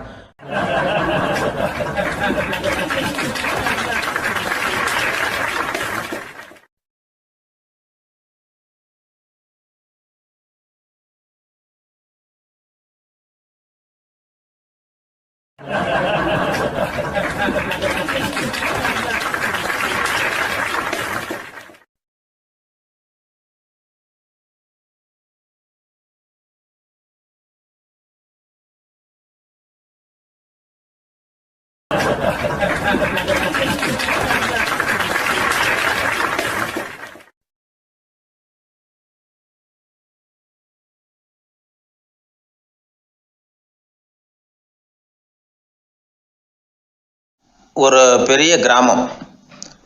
அந்த கிராமத்தில் ஒரு பண்ணையார் வீடு, அதுதான் அந்த கிராமத்திலேயே பெரிய வீடு. ஒரு நாள் ஒரு திருடன் அந்த கிராமத்துக்கு வந்தான், சுற்றி பார்த்தான். அந்த பண்ணையார் வீடு கண்ணில் பட்டுது. இன்னைக்கு ராத்திரி இந்த வீட்டில் தான் நம்ம தொழிலை ஆரம்பிக்கணும் அப்படின்னு சொல்லி அவன் முடிவு பண்ணிக்கிட்டான். ஏன்னா அதுதான் அந்த கிராமத்திலே கொஞ்சம் பெரிய வீடு, அங்கே தான் அவன் எதிர்பார்க்குறது ஏதாவது கிடைக்கும் அப்படிங்கிறது அவனுடைய முடிவு. நடு ராத்திரி அவன் மெதுவாக சுவர் ஏறி குதித்து அந்த பெரிய வீட்டுக்குள்ளே புகுந்தான். அங்கே போய் பார்த்தா முக்கியமான இடங்கள்ல எல்லாம் காவலுக்கு ஆள் நின்றுக்கிட்டு இருக்கிறாங்க ராத்திரி நேரத்தில். சரி, இந்த வீட்டில் நம்மால் திருட முடியாது அப்படின்னு முடிவு பண்ணிட்டு மெதுவாக வந்த வழியிலேயே திரும்பி வந்தான். அந்த சமயத்தில் காலில் ஏதோ தட்டுப்பட்டுது. என்னது அப்படின்னு சொல்லி குனிஞ்சு பார்த்தா அங்கே ஒரு பெரிய வெங்காய மூட்டை அடுக்கி வச்சிருக்கிறாங்க. சரி, வந்ததுக்கு வெறுங்கையோடு திரும்ப வேண்டாமே அப்படின்னு சொல்லி கையில் இருந்த ஒரு பெரிய பை நிறைய அதை அள்ளி போட்டுக்கிட்டான். வெங்காயத்தை போட்டுக்கிட்டு புறப்படுற சமயத்தில் கப்புன்னு கழுத்தில் ஒரு கை வந்து விழுந்தது. ஆள் மாட்டிக்கிட்டான். அதாவது காவலாளிகள் அவனை பிடிச்சி வச்சுக்கிட்டாங்க. மறுநாள் காலையில் அந்த திருடனை பண்ணையார் முன்னாடி கொண்டுட்டு போய் நிறுத்தினாங்க. ஐயா, இந்த ஆள் ராத்திரி நம்ம வீட்டில் திருடுறதுக்காக வந்தான், வெங்காயத்தை அள்ளிட்டு புறப்படுறப்போ மாட்டிக்கிட்டான் அப்படின்னாங்க. அவர் பார்த்தார், என்னப்பா இவங்க சொல்கிறது உண்மைதானான்னு கேட்டார். ஆமான்னு ஒத்துக்கிட்டான் அந்த ஆள். பண்ணையார் அதுக்கப்புறம் கொஞ்சம் யோசனை பண்ணார். அப்புறமா தீர்ப்பு வழங்கினார். இதை பாருப்பா, நீ இங்கே திருட வந்தது குற்றம், அதுக்காக நீ 100 ரூபாய் அபராதம் செலுத்தணும், அல்லது 100 கசையடிகள் வாங்கணும். அதுவும் இல்லைன்னா நீயே திருடுன அவ்வளவு வெங்காயத்தையும் பச்சையாக என் கண் முன்னாடியே சாப்பிட்டுணும். இதில் எந்த தண்டனையை ஏற்றுக்கிறது அப்படிங்கிறத பற்றி நீயே யோசனை பண்ணி முடிவு எடுத்துக்கலாம் அப்படின்னு சொல்லிவிட்டார். அதாவது இவனே முடிவு பண்ணிக்க வேண்டியது, 100 ரூபா பணம் கட்டுறியா, இல்லது சாட்டை அடி வாங்குறியா, அல்லது வெங்காயத்தை சாப்பிட்றியா, இதுதான் அவர் கொடுத்தது, நீயே முடிவு பண்ணி சொல்லுன்னு விட்டார். திருடன் கொஞ்சம் நேரம் யோசனை பண்ணி பார்த்தான். அவனுக்கு இருக்கிறதுலே ரொம்ப சுலபமாக தெரிஞ்சது இந்த வெங்காயத்தையே சாப்பிட்டுட்றேன்ட்டான். ஐயா, நான் இந்த வெங்காயத்தையே சாப்பிட்டுட்றேன், அதுதான் எனக்கு கொஞ்சம் சுலபமாக தெரியுதுன்னா சரின்னு விட்டார் பண்ணையார்.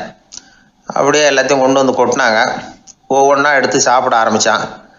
கொஞ்ச நேரம் சுவாரஸ்யமாக சாப்பிட்டான். அதுக்கப்புறம் வாய் எரிய ஆரம்பிச்சுட்டுது. கண்ணு ரெண்டும் செவந்து போச்சு. கண்ணில் இருந்து தார தாரையாக கண்ணீர் வழிய ஆரம்பிச்சுட்டுது. ஒரே எரிச்சல். அவனால் தாக்கு பிடிக்க முடியல. வெங்காயம் பாதி கூட தீரல.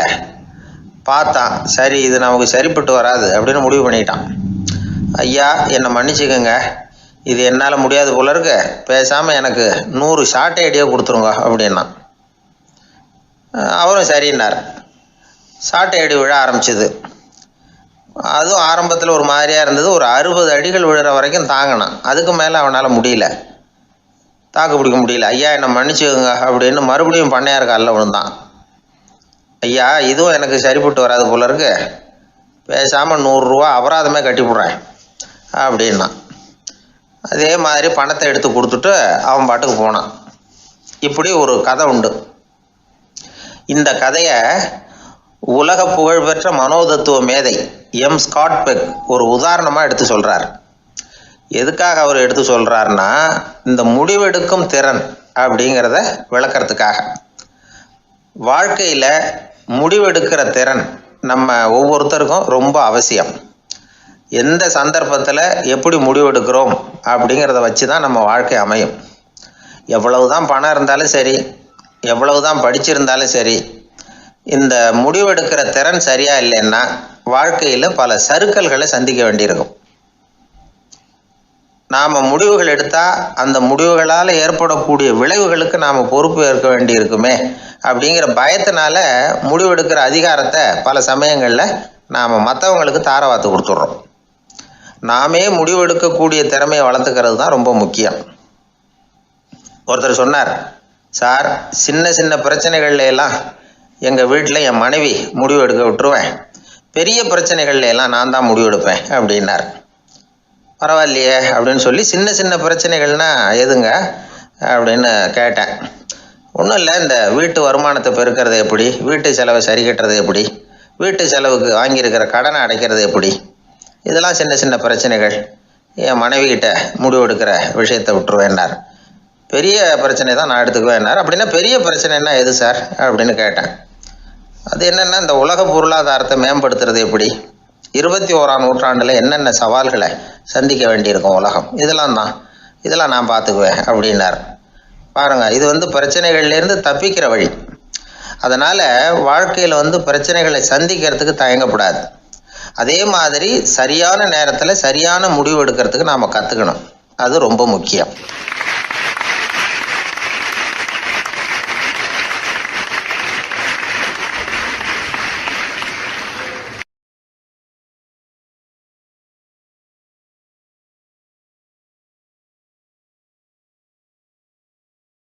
வாழ்க்கையில் வெற்றி பெற என்ன வழி, இது ஒரு முக்கியமான கேள்வி.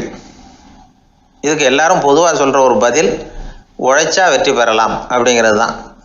வாழ்க்கையில் வெற்றி பெற உழைப்பு மட்டும் இருந்தால் போதாது, நேர்மையும் வேணும் அப்படிங்கிறார் பால் ஹாஃப்மேன். இவர் யார் தெரியுமா?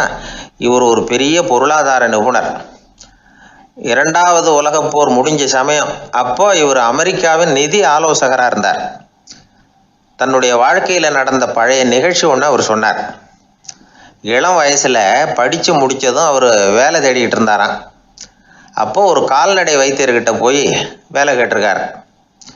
இவர் அங்கே போன சமயத்தில் அந்த டாக்டர் தன்னுடைய பழைய கார் ஒன்றை விற்பனை செய்யறதுக்காக வேற ஒருத்தர்கிட்ட பேரம் பேசிக்கிட்டு இருந்தார். வாங்க வந்தவர் இவர்கிட்ட அந்த காரை பற்றின விவரம்லாம் கேட்டுக்கிட்டு இருந்தார். கார் நல்ல நிலைமையில் இருக்குமா அப்படிங்கிற கவலை அவருக்கு. எல்லா விவரங்களையும் கேட்டுக்கிட்டு அவர் கடைசியாக சொன்னார், டாக்டர், இந்த காரை நீங்களே என்னுடைய ஊருக்கு ஓட்டிகிட்டு வர வேண்டியது. கார் எந்த ரிப்பேரும் ஆகாமல் என்னுடைய ஊருக்கு சேர்ந்துட்டுதுன்னா அங்கேயே நான் பணம் கொடுத்து இந்த காரை வாங்கிக்கிறேன் அப்படின்னார். நம்ம கார் அவ்வளோ தூரத்துக்கு வழியில் எந்த கோளாறும் இல்லாமல் போய் சேருமா அப்படிங்கிற சந்தேகம் டாக்டருக்கு. அவர் என்ன செஞ்சார் தெரியுமா? தன்கிட்ட வேலை கேட்டு வந்திருந்த இளைஞர் பால் ஹாஃப்மேனை கூப்பிட்டார். அவர்கிட்ட சொன்னார், இதை பாருப்பா, இந்த காரை நீ அவருடைய ஊர் வரைக்கும் நல்லபடியாக ஓட்டிகிட்டு போய் சேர்த்துட்டீன்னா உனக்கு நான் வேலை கொடுத்து விட்றேன். அது மட்டும் இல்லை, காரு விற்கிற தொகையில் கமிஷனும் கொடுக்குறேன், என்ன சம்மதமா அப்படின்னு கேட்டார். ஹாஃப்மேன் யோசனை பண்ணார். அதுக்கப்புறம் சரின்னு சொல்லி சம்மதிச்சார். கொஞ்ச நேரத்தில் அவரும் கார் வாங்க வந்தவரும் புறப்பட்டாங்க. இவர் ரொம்ப சிரமப்பட்டு வழியில் எங்கேயும் நிறுத்தாமல் காரை ரொம்ப சாமர்த்தியமாக ஓட்டிகிட்டு போய் சேர்த்துட்டார். இவரை அழைச்சிக்கிட்டு வீட்டுக்குள்ளே போனார். அப்புறம் கேட்டார், இதை பார்ப்பா, இப்போ சொல்லு, இந்த காரோட நிலைமை இப்போ எப்படி இருக்குது? உண்மையிலேயே இது நல்ல நிலைமையில் இருக்குதா? உன்னுடைய மனசாட்சிப்படி பதில் சொல் அப்படின்னார். இவரும் உடனே காரு நல்ல நிலைமையில தான் இருக்குது அப்படின்னு சொல்கிறதுக்கு வாயை திறந்தார். அதுக்குள்ளே பார்வை எதிரில் உள்ள சுவர் மேலே பட்டுது. அங்கே இயேசுநாதர் படம் ஒன்று மாட்டியிருந்தாங்க. அதுக்கு அடியில் எழுதியிருந்த வாசகம் என்னன்னா, நீ பேசும் ஒவ்வொரு வார்த்தையையும் இயேசு கவனித்து கொண்டிருக்கிறார் அப்படின்னு இருந்தது. அந்த வரிகளை பார்த்தார். உடனே காரு சரியில்லை அப்படிங்கிற உண்மையை சொல்லிவிட்டார்.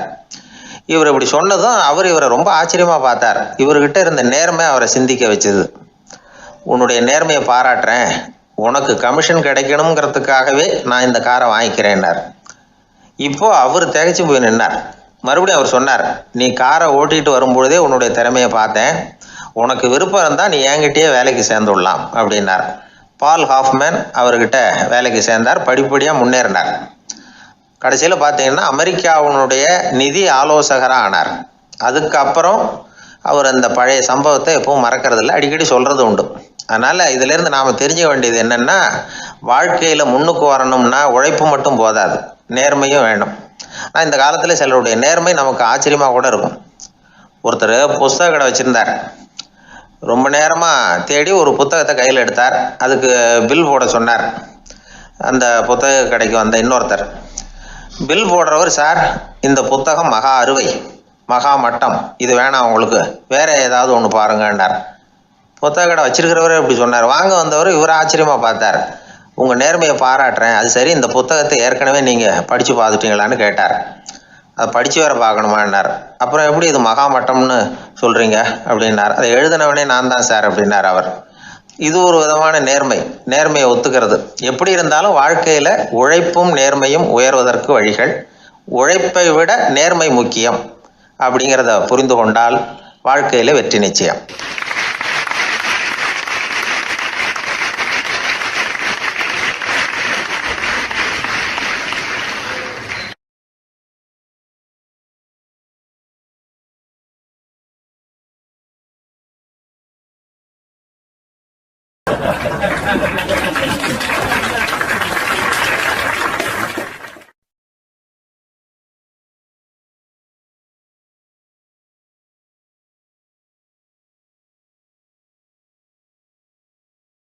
ஒரு ரயில் போய்கிட்டு இருக்கு.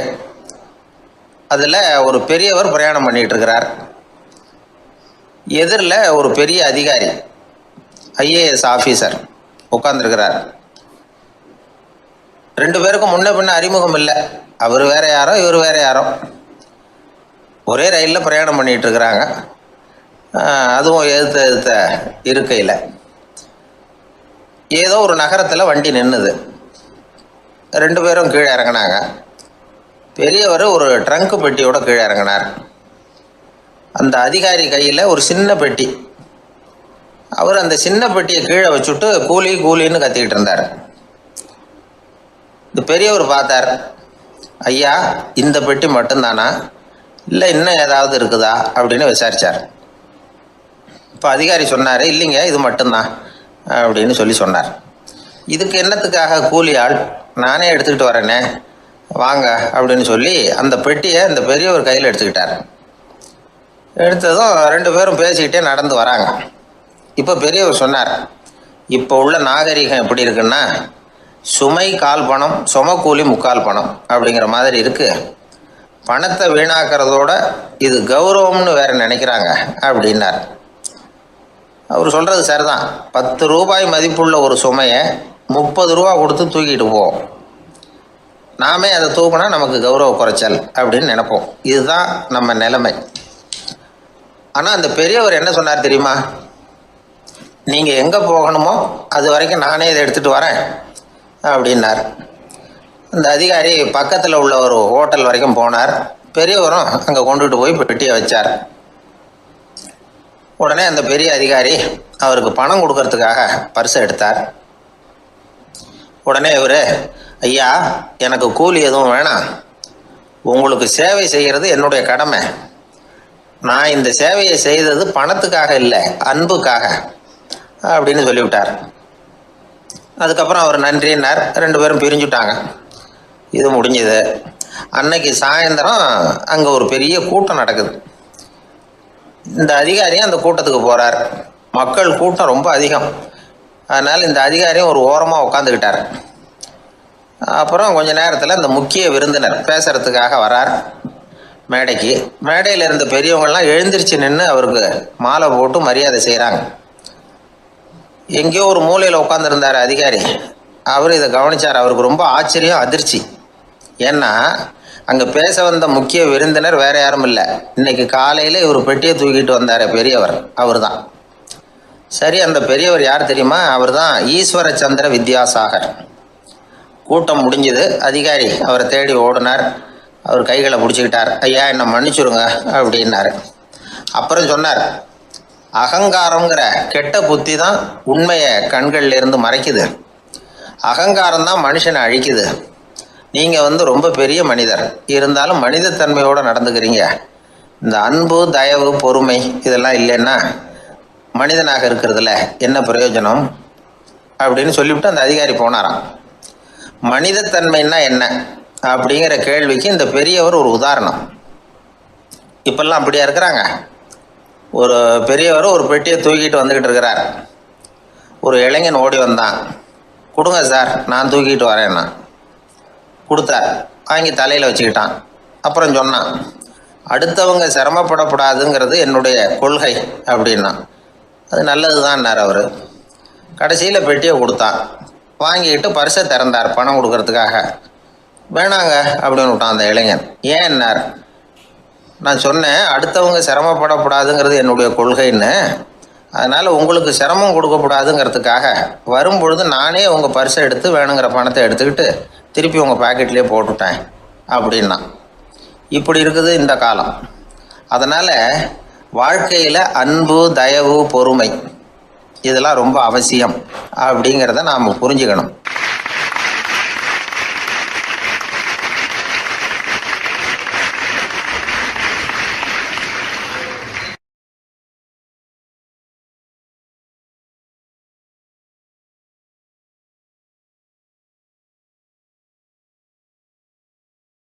ஒரு பூங்கா, அங்கே ஒருத்தர் நின்றுட்டு இருக்கிறார்.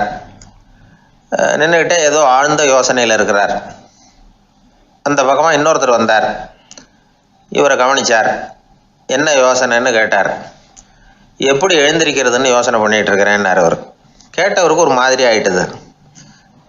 ஏற்கனவே நின்றுக்கிட்டு இருக்கிற ஒருத்தர் எப்படி எழுந்திரிச்சு நிற்கிறதுன்னு யோசிக்கிறாருன்னா அது ஆச்சரியம் தானே. அதுக்கப்புறம் இவர் யோசிக்க ஆரம்பித்தார். என்ன இவர் இப்படி பேசுகிறாரு அப்படின்னு. கீழே விழுந்தால் தானே எழுந்திரிச்சு நிற்க முடியும். அதனால் எழுந்திரிக்கணும்னு நினைக்கிறவங்க முதல்ல கீழே விழணும். இவர் முதல்ல கீழே விழணும், அதுக்கப்புறம் தான் எழுந்திருக்கிறது எப்படின்னு சிந்திக்க முடியும். இந்த உலகத்தில் எல்லாருமே கீழே விழுந்து எழுந்தவர்கள் தான். இப்போ இந்த குழந்தை பருவத்தில் கீழே விழாமல் நடைபயில கற்றுக்கிட்டவங்க யாராவது உண்டா? சின்ன வயசில் ஒரு தடவை கூட கீழே விழலை சார், அப்படியே பிறந்தார், வளர்ந்தார், பெரியவர் ஆயிட்டார் அப்படின்னு யாரையும் சொல்ல முடியாது. அதனால் மனுஷங்கிறவன் விழுந்து புரண்டு எழுந்து தான் நடக்க கற்றுக்கிறான். ஒரு உண்மையை நாம் எல்லாரும் புரிஞ்சுக்கணும். இந்த உலகத்தில் தவறு செய்யாத மனிதர்களே யாரும் கிடையாது. அப்படி இருக்கிறப்போ எப்போதாவது நாம் தவறு பண்ணிவிட்டோம்னா அதுக்காக மனசு உடஞ்சி போயிடக்கூடாது, வாழ்க்கையில் வெறுப்பு வந்துடக்கூடாது. ஒரு தவறு நடந்துட்டுதா அதுக்காக மனசு உடஞ்சி போடாதீங்க, அதை ஒரு பாடமாக எடுத்துக்கங்க. அதே தவறு மறுபடியும் நடக்காமல் வேணும்னா பார்த்துக்கலாம், அது போதும். தடைக்கல்ல படிக்கல்லாம் மாற்றிக்கணும். இதுதான் இதில் முக்கியம். ஒரு அலுவலகம், அங்கே ஒரு அதிகாரி, அவர் உயர்ந்த பதவியில் இருந்தார். சிறந்த நிர்வாகின்னு பேர் வாங்கினவர் அவர். அவர் தனக்கு கீழே வேலை செய்கிறவங்க கிட்டெல்லாம் சொல்லுவாராம், இந்த நிறுவனத்தில் நீங்கள் எத்தனை தடவை வேணும்னாலும் தவறுகள் செய்யலாம், ஆனால் ஒன்று, ஒரே விஷயம் என்னென்னா, ஒரே தவறை மறுபடியும் செய்யக்கூடாது, அது முக்கியம் அப்படின்பாரான். இதை மேம்போக்காக பார்த்தா அவர் ஏதோ தன்னுடைய ஊழியர்களை தவறு செய்ய தூண்டுறது மாதிரி தெரியும். ஆனால் உண்மை அப்படி இல்லை. இன்னைக்கு என்ன நடக்குது தெரியுமா? அநேகமாக எல்லா மனிதர்களுமே ஒரே தவறை தான் மறுபடியும் மறுபடியும் செய்கிறாங்க. விளையாட்டு வீரர்கள் ஒரே மாதிரியான தவறுகளை திரும்ப திரும்ப செய்கிறது உண்டு. கணக்கு எழுதுகிறவங்கள பாருங்க, ஒரே தப்பை மறுபடியும் மறுபடியும் செய்வாங்க. அலுவலகம் வருகிறவர்களை கவனிங்க, ஒரு நாள் தாமதமாக வந்தால் பரவாயில்ல, தினமும் தாமதமாக வருவாங்க. இது மாதிரி செய்த தவறையே திரும்ப திரும்ப செய்கிறதுக்கு என்ன காரணம் அப்படின்னா, சோம்பல், ஞாபக மறதி, கவனக்குறைவு, தன்னுடைய திறமை பேரில் அளவுக்கு மீறிய நம்பிக்கை, இப்படி இதில் ஏதாவது ஒரு காரணமாக இருக்கலாம் அப்படிங்கிறாங்க இது பற்றி ஆய்வு செய்கிற வல்லுநர்கள். ஒரு தடவை செஞ்ச தவிர மறுபடியும் செய்கிறது இல்லைன்னு முடிவு செஞ்சுக்கிட்டு அதை செயல்படுத்த கற்றுக்கணும். அது போதும், வாழ்க்கை வெற்றிகரமாக அமையும் அப்படிங்கிறாங்க அந்த அனுபவசாலிகள். அதனால் வெற்றிகரமாக வாழ்க்கையில் நடைபோட விரும்பும் இளைஞர்கள் தவிர்க்க வேண்டியது என்னென்னா, முதல்ல சோம்பலை தவிருங்கள், சுறுசுறுப்பாக இயங்குங்கள் அப்படிங்கிறது அவங்க அறிவுரை. ரெண்டாவது, ஞாபக மறதி, எந்த செயல்லையும் ஈடுபாடு வேணும், அக்கறை வேணும். மூணாவது, கவனக்குறைவு, எதையும் அலட்சியப்படுத்தக்கூடாது. நாலாவது, என்னால் முடியாதது எதுவுமே கிடையாது அப்படிங்கிற அளவுக்கு மீறிய நம்பிக்கை. அது ஆபத்தில் கொண்டு போய் விட்டுரும். அதனால் முதல் தவறு உங்களுக்கு ஒரு பாடமாக அமையணும். ஒரு மனிதர் அவர் தன்னுடைய 2 காதுலையும் கட்டு போட்டுக்கிட்டு வந்தார். அவருடைய நண்பர் அதை கவனிச்சுட்டார். என்ன சார் ஆச்சு, 2 காதுலையும் கட்டு போட்டிருக்கீங்களே அப்படின்னு விசாரித்தார். ஒன்றுமில்லை சார், வீட்டில் ரொம்ப ஆர்வமாக டிவியில் கிரிக்கெட் மேட்ச் பார்த்துக்கிட்டு இருந்தேன். அப்போது என்னுடைய மனைவி துணிகளுக்கு அயர்ன் பண்ணிகிட்டு இருந்தாங்க. அயர்ன் பாக்ஸை அப்படியே வச்சுட்டு அடுப்பங்கரைக்கு போயிட்டாங்க. அந்த சமயம் பார்த்து டெலிஃபோன் பண்ணி அடிச்சுது. அவசரமாக ஓடி போய் அதை எடுத்து காதில் வச்சேன். அப்போ தான் தெரியும் அது அயர்ன் பாக்ஸுங்கிற விஷயம். சூடாக இருந்ததா, சுட்டு விட்டுது அப்படின்னார். ஒரு காது சரி சார், 2 காதும் ஏன் அப்படி ஆச்சு அப்படின்னு கேட்டார். அதே ஆள் மறுபடியும் ஃபோன் பண்ணா சார் அப்படின்னார் இவர். எவ்வளோ தூரம் யோசிச்சிருப்பார் பாருங்க. அதனால் ஒரு தவறு மறுபடியும் நடக்கக்கூடாது. முதல் தவறு உங்களுக்கு ஒரு பாடமாக அமையட்டும் அப்படிங்கிறது தான் இதிலிருந்து நாம் தெரிந்து கொள்ள வேண்டிய கருத்து. அதனால் தவறுகள் அதெல்லாம் தடைக்கெல்லாம் நினைக்க வேண்டாம், படிக்கெல்லாம் நினைப்போம். அப்படி நினைச்சோம்னா வாழ்க்கையில் வெற்றி நிச்சயம்.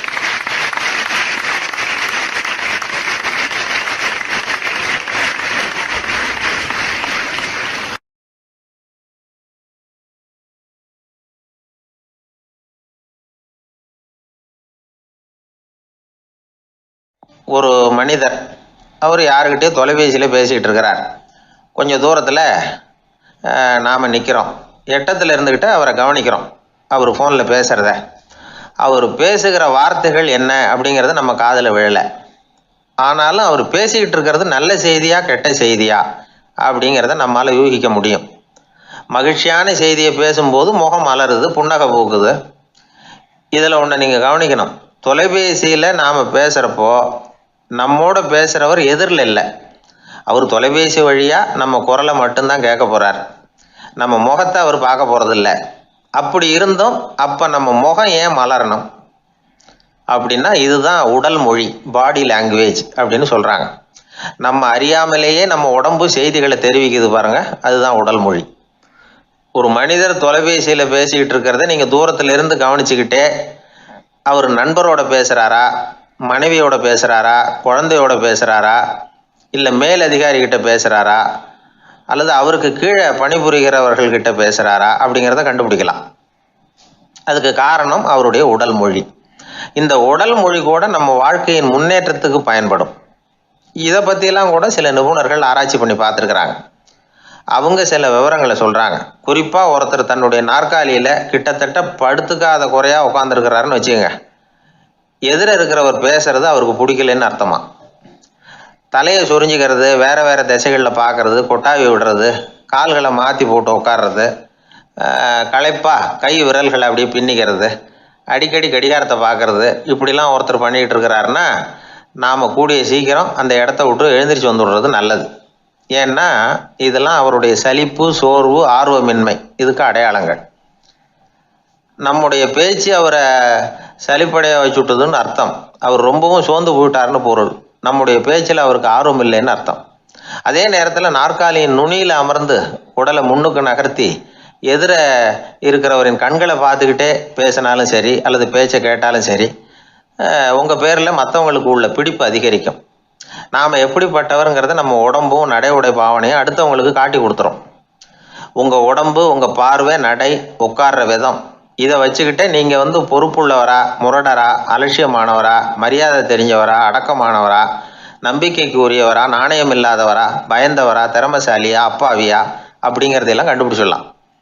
அதனால் இந்த உடல் மொழியை புரிஞ்சுக்கிட்டு நம்மளை கொஞ்சம் சரிப்படுத்திக்கிட்டோம்னா வாழ்க்கையில் சுலபமாக பல காரியங்களை சாதிக்க முடியும். ஒரு மனநல மருத்துவமனை, அங்கே ஒருத்தர் ஒரு நாற்காலியில் உட்காந்துக்கிட்டு கார் ஓட்டுறது மாதிரி அப்படி பாவனை பண்ணிகிட்டு இருந்தார். ஸ்டியரிங்கை திருப்புறது மாதிரி, பின்னாடி வர்ற வண்டியை நிற்க சொல்கிறது மாதிரி, அப்புறம் இவர் ஒதுங்கிக்கிட்டு அவருக்கு வழி விடுறது மாதிரி, இப்படிலாம் சேட்டைகள் பண்ணிக்கிட்டு இருந்தார் மனநல மருத்துவமனையில். இதை பார்த்துக்கிட்டு இருந்த ஒருத்தர் பக்கத்தில் இருந்த இன்னொருத்தர்கிட்ட கேட்டார், இவர் ஏன் இப்படி பண்ணுறாரு, இவருக்கு ஏன் அப்படி வந்தது நிலைமை அப்படின்னு சொல்லி அவர் விசாரித்தார். அப்போ அவர் விவரம் சொன்னார். வேற ஒன்றும் இல்லைங்க, இவருக்கு கார் ஓட்டணும்னு ஆசை ரொம்ப காலமாக, அது நிறைவேறாமல் போயிட்டுது. அதுக்கப்புறம் அவர் மனநோயாளியை மாறிட்டார். இங்கே அழைச்சிட்டு வந்தாங்க. இங்கே அழைச்சிட்டு வந்ததுலேருந்து அப்படி தான் பண்ணிகிட்டு இருக்கிறார். அவர் கார் ஓட்டுறது மாதிரிலாம் பாவனை பண்ணிகிட்டு இருப்பார், திருப்புறது மாதிரி பண்ணுவார், பின்னாடி வர்றவங்களுக்கு இடம் விடுவார், இப்படிலாம் செய்கிறார் அப்படின்னு விவரம் சொன்னாங்க. நீங்கள் சொல்லப்படாதா, இப்போ நீங்கள் கார் ஓட்டல, வெறும் நாற்காலியில் தான் உட்காந்துருக்குறீங்க அப்படின்னு நீங்கள் சொல்லப்படாதா அவருக்கு அப்படின்னு கேட்டாங்க. அது முடியாதுங்க, ஏன்னா அந்த காரை கழுவுறதுக்காக அவர் தினமும் எனக்கு 10 ரூபா கொடுத்துக்கிட்டு இருக்கிறார் அப்படின்னாராம் அங்கே வேலை செஞ்சுக்கிட்டு இருந்த ஒருத்தர். அதனால் வாழ்க்கையில் நாம் இந்த உடல் மொழியை புரிஞ்சுக்கணும். உடல் மொழிங்கிறது இப்போ ஆரம்பத்தில் சொன்னது மாதிரி அந்த தொலைபேசியில் பேசுகிறவங்கள தூரத்திலேருந்து பார்த்தாவே அவர் யாருக்கிட்ட பேசுகிறார், என்ன பேசுகிறாருன்னு தெரியும். நம்ம முகத்தை நல்லா வச்சுக்கணும். உடல் மொழியை நம்ம புரிஞ்சுக்கிட்டு பயன்படுத்த ஆரம்பித்தோம்னா எந்த முயற்சி பண்ணினாலும் அதில் வெற்றி நிச்சயம்.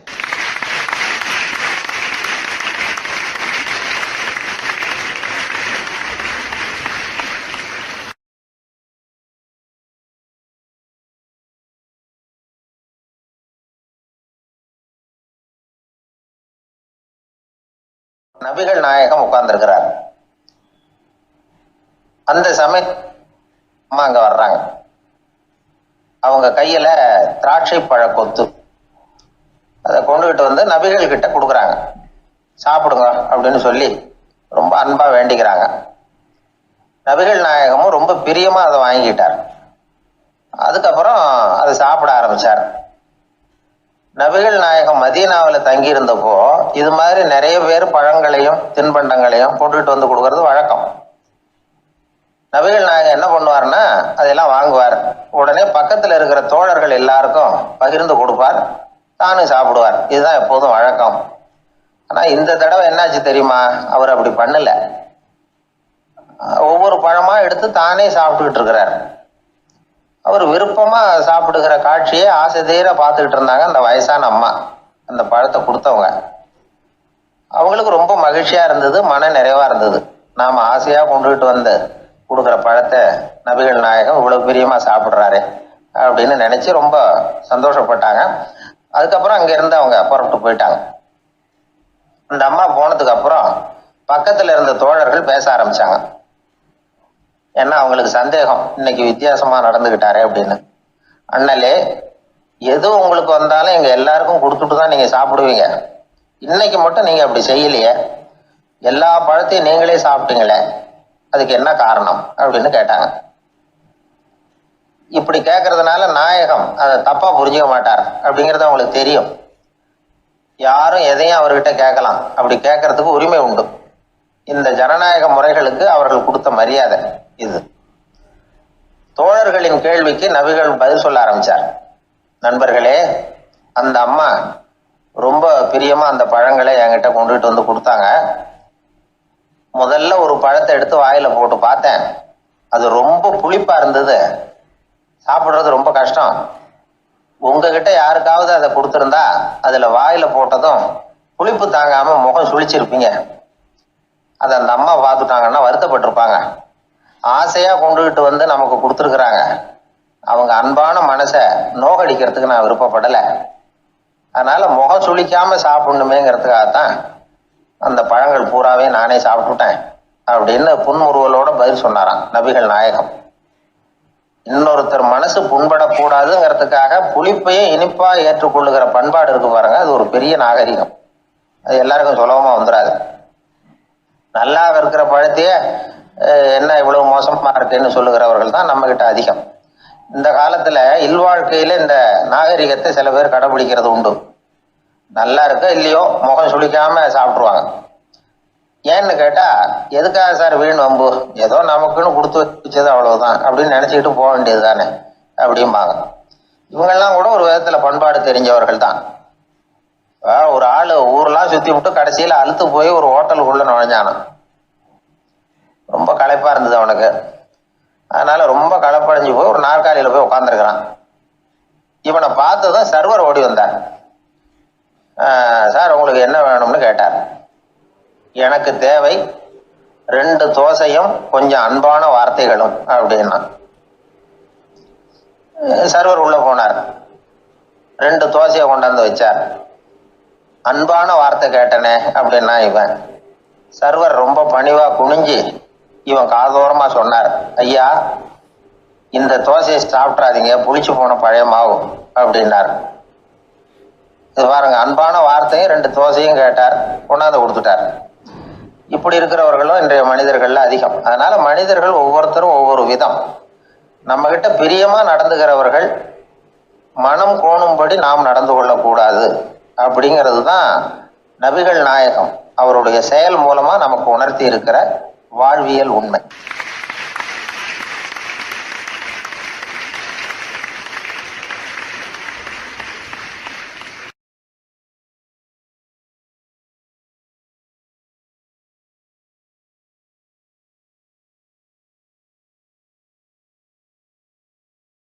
ஊர்ல ஒரு சிற்பி இருந்தார்.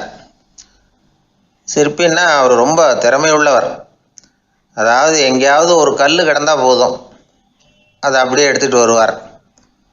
கொஞ்ச நாள் கழித்து அவர் இடத்துக்கு போய் பார்த்தா அழகாக ஒரு சிற்பம் உட்காந்துருக்கும். இந்த கல்லாக கிடந்தது சிற்பமாக மாறி இருக்கும். அந்த அளவுக்கு பண்ணிவிடுவார். அப்பேற்பட்ட சிற்பி. எப்படிங்க அவ்வளவு மோசமான ஒரு கல்லில் இருந்து இவ்வளவு அழகாக ஒரு சிற்பத்தை உங்களால் வடிக்க முடிஞ்சுது அப்படின்னு கேட்டால், அது ஒன்றும் பெரிய விஷயம் இல்லைங்க. இந்த சிற்பம் ஏற்கனவே அந்த கல்லுக்குள்ளே இருந்தது. இதை சுற்றி இருக்கிற வேண்டாத பகுதிகளெல்லாம் உளியால் கொத்தி எடுத்துவிட்டேன், அவ்வளவுதான் என் வேலை. உடனே உள்ளே இருந்த இது வெளியில் வந்துட்டுது அப்படிம்பார். அந்த அளவுக்கு திறமைசாலி.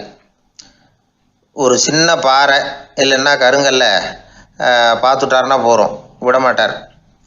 அந்த கல்லோட அமைப்பை கவனித்து பார்த்துட்டு இதுக்குள்ளே ஒரு வீரன் ஒளிஞ்சிருக்காம்பார். அவர் கண்ணுக்கு தெரியும். இந்த கல்லுக்குள்ளே ஒரு துறவி உட்காந்துருக்காரும்பார். நமக்கெல்லாம் வெறும் கல்லாக தான் தெரியும்.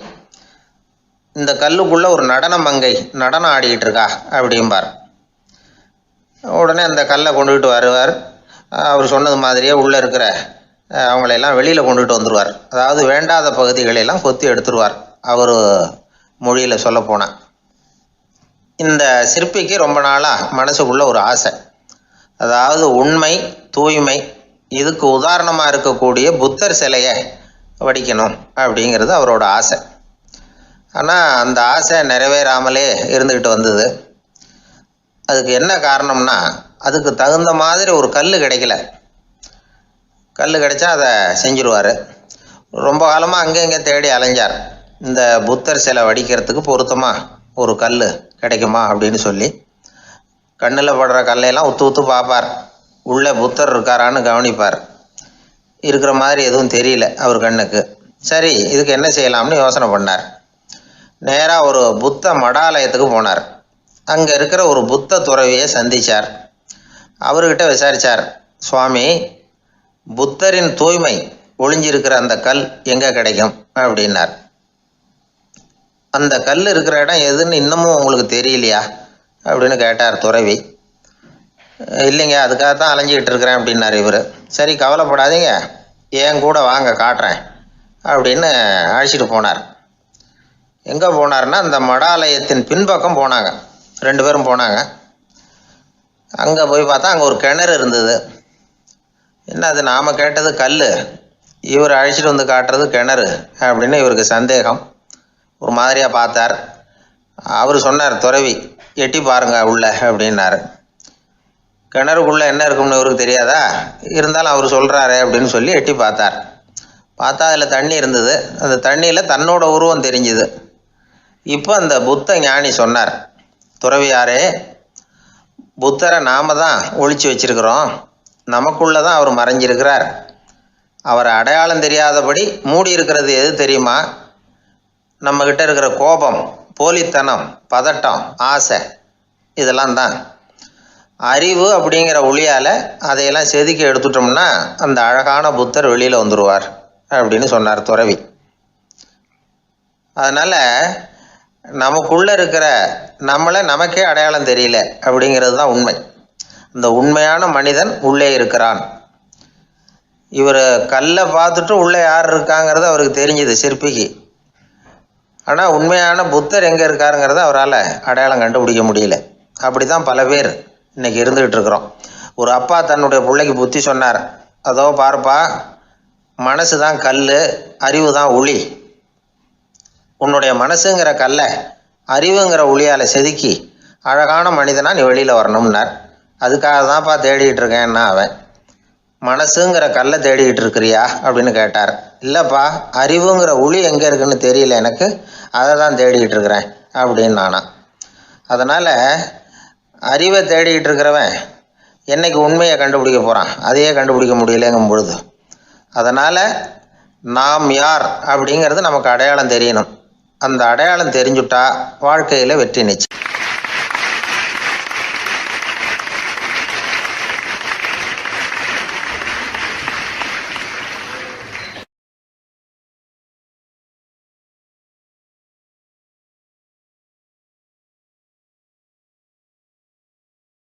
ஒரே ஒரு ஊரில் ஒரு ராஜா இருந்தார், ரொம்ப நல்லவர். ஒரு நாள் அரண்மனையில் விசாரணை நடந்துக்கிட்டு இருக்குது. அதில் ஒரு வழக்கு. ஒரு விவசாயி வந்து புகார் கொடுக்குறார். என்ன புகார்னா, அவர் வயலில் ஆடுகள் வந்து மேய்ஞ்சி பயிரை அழிச்சுட்டுது.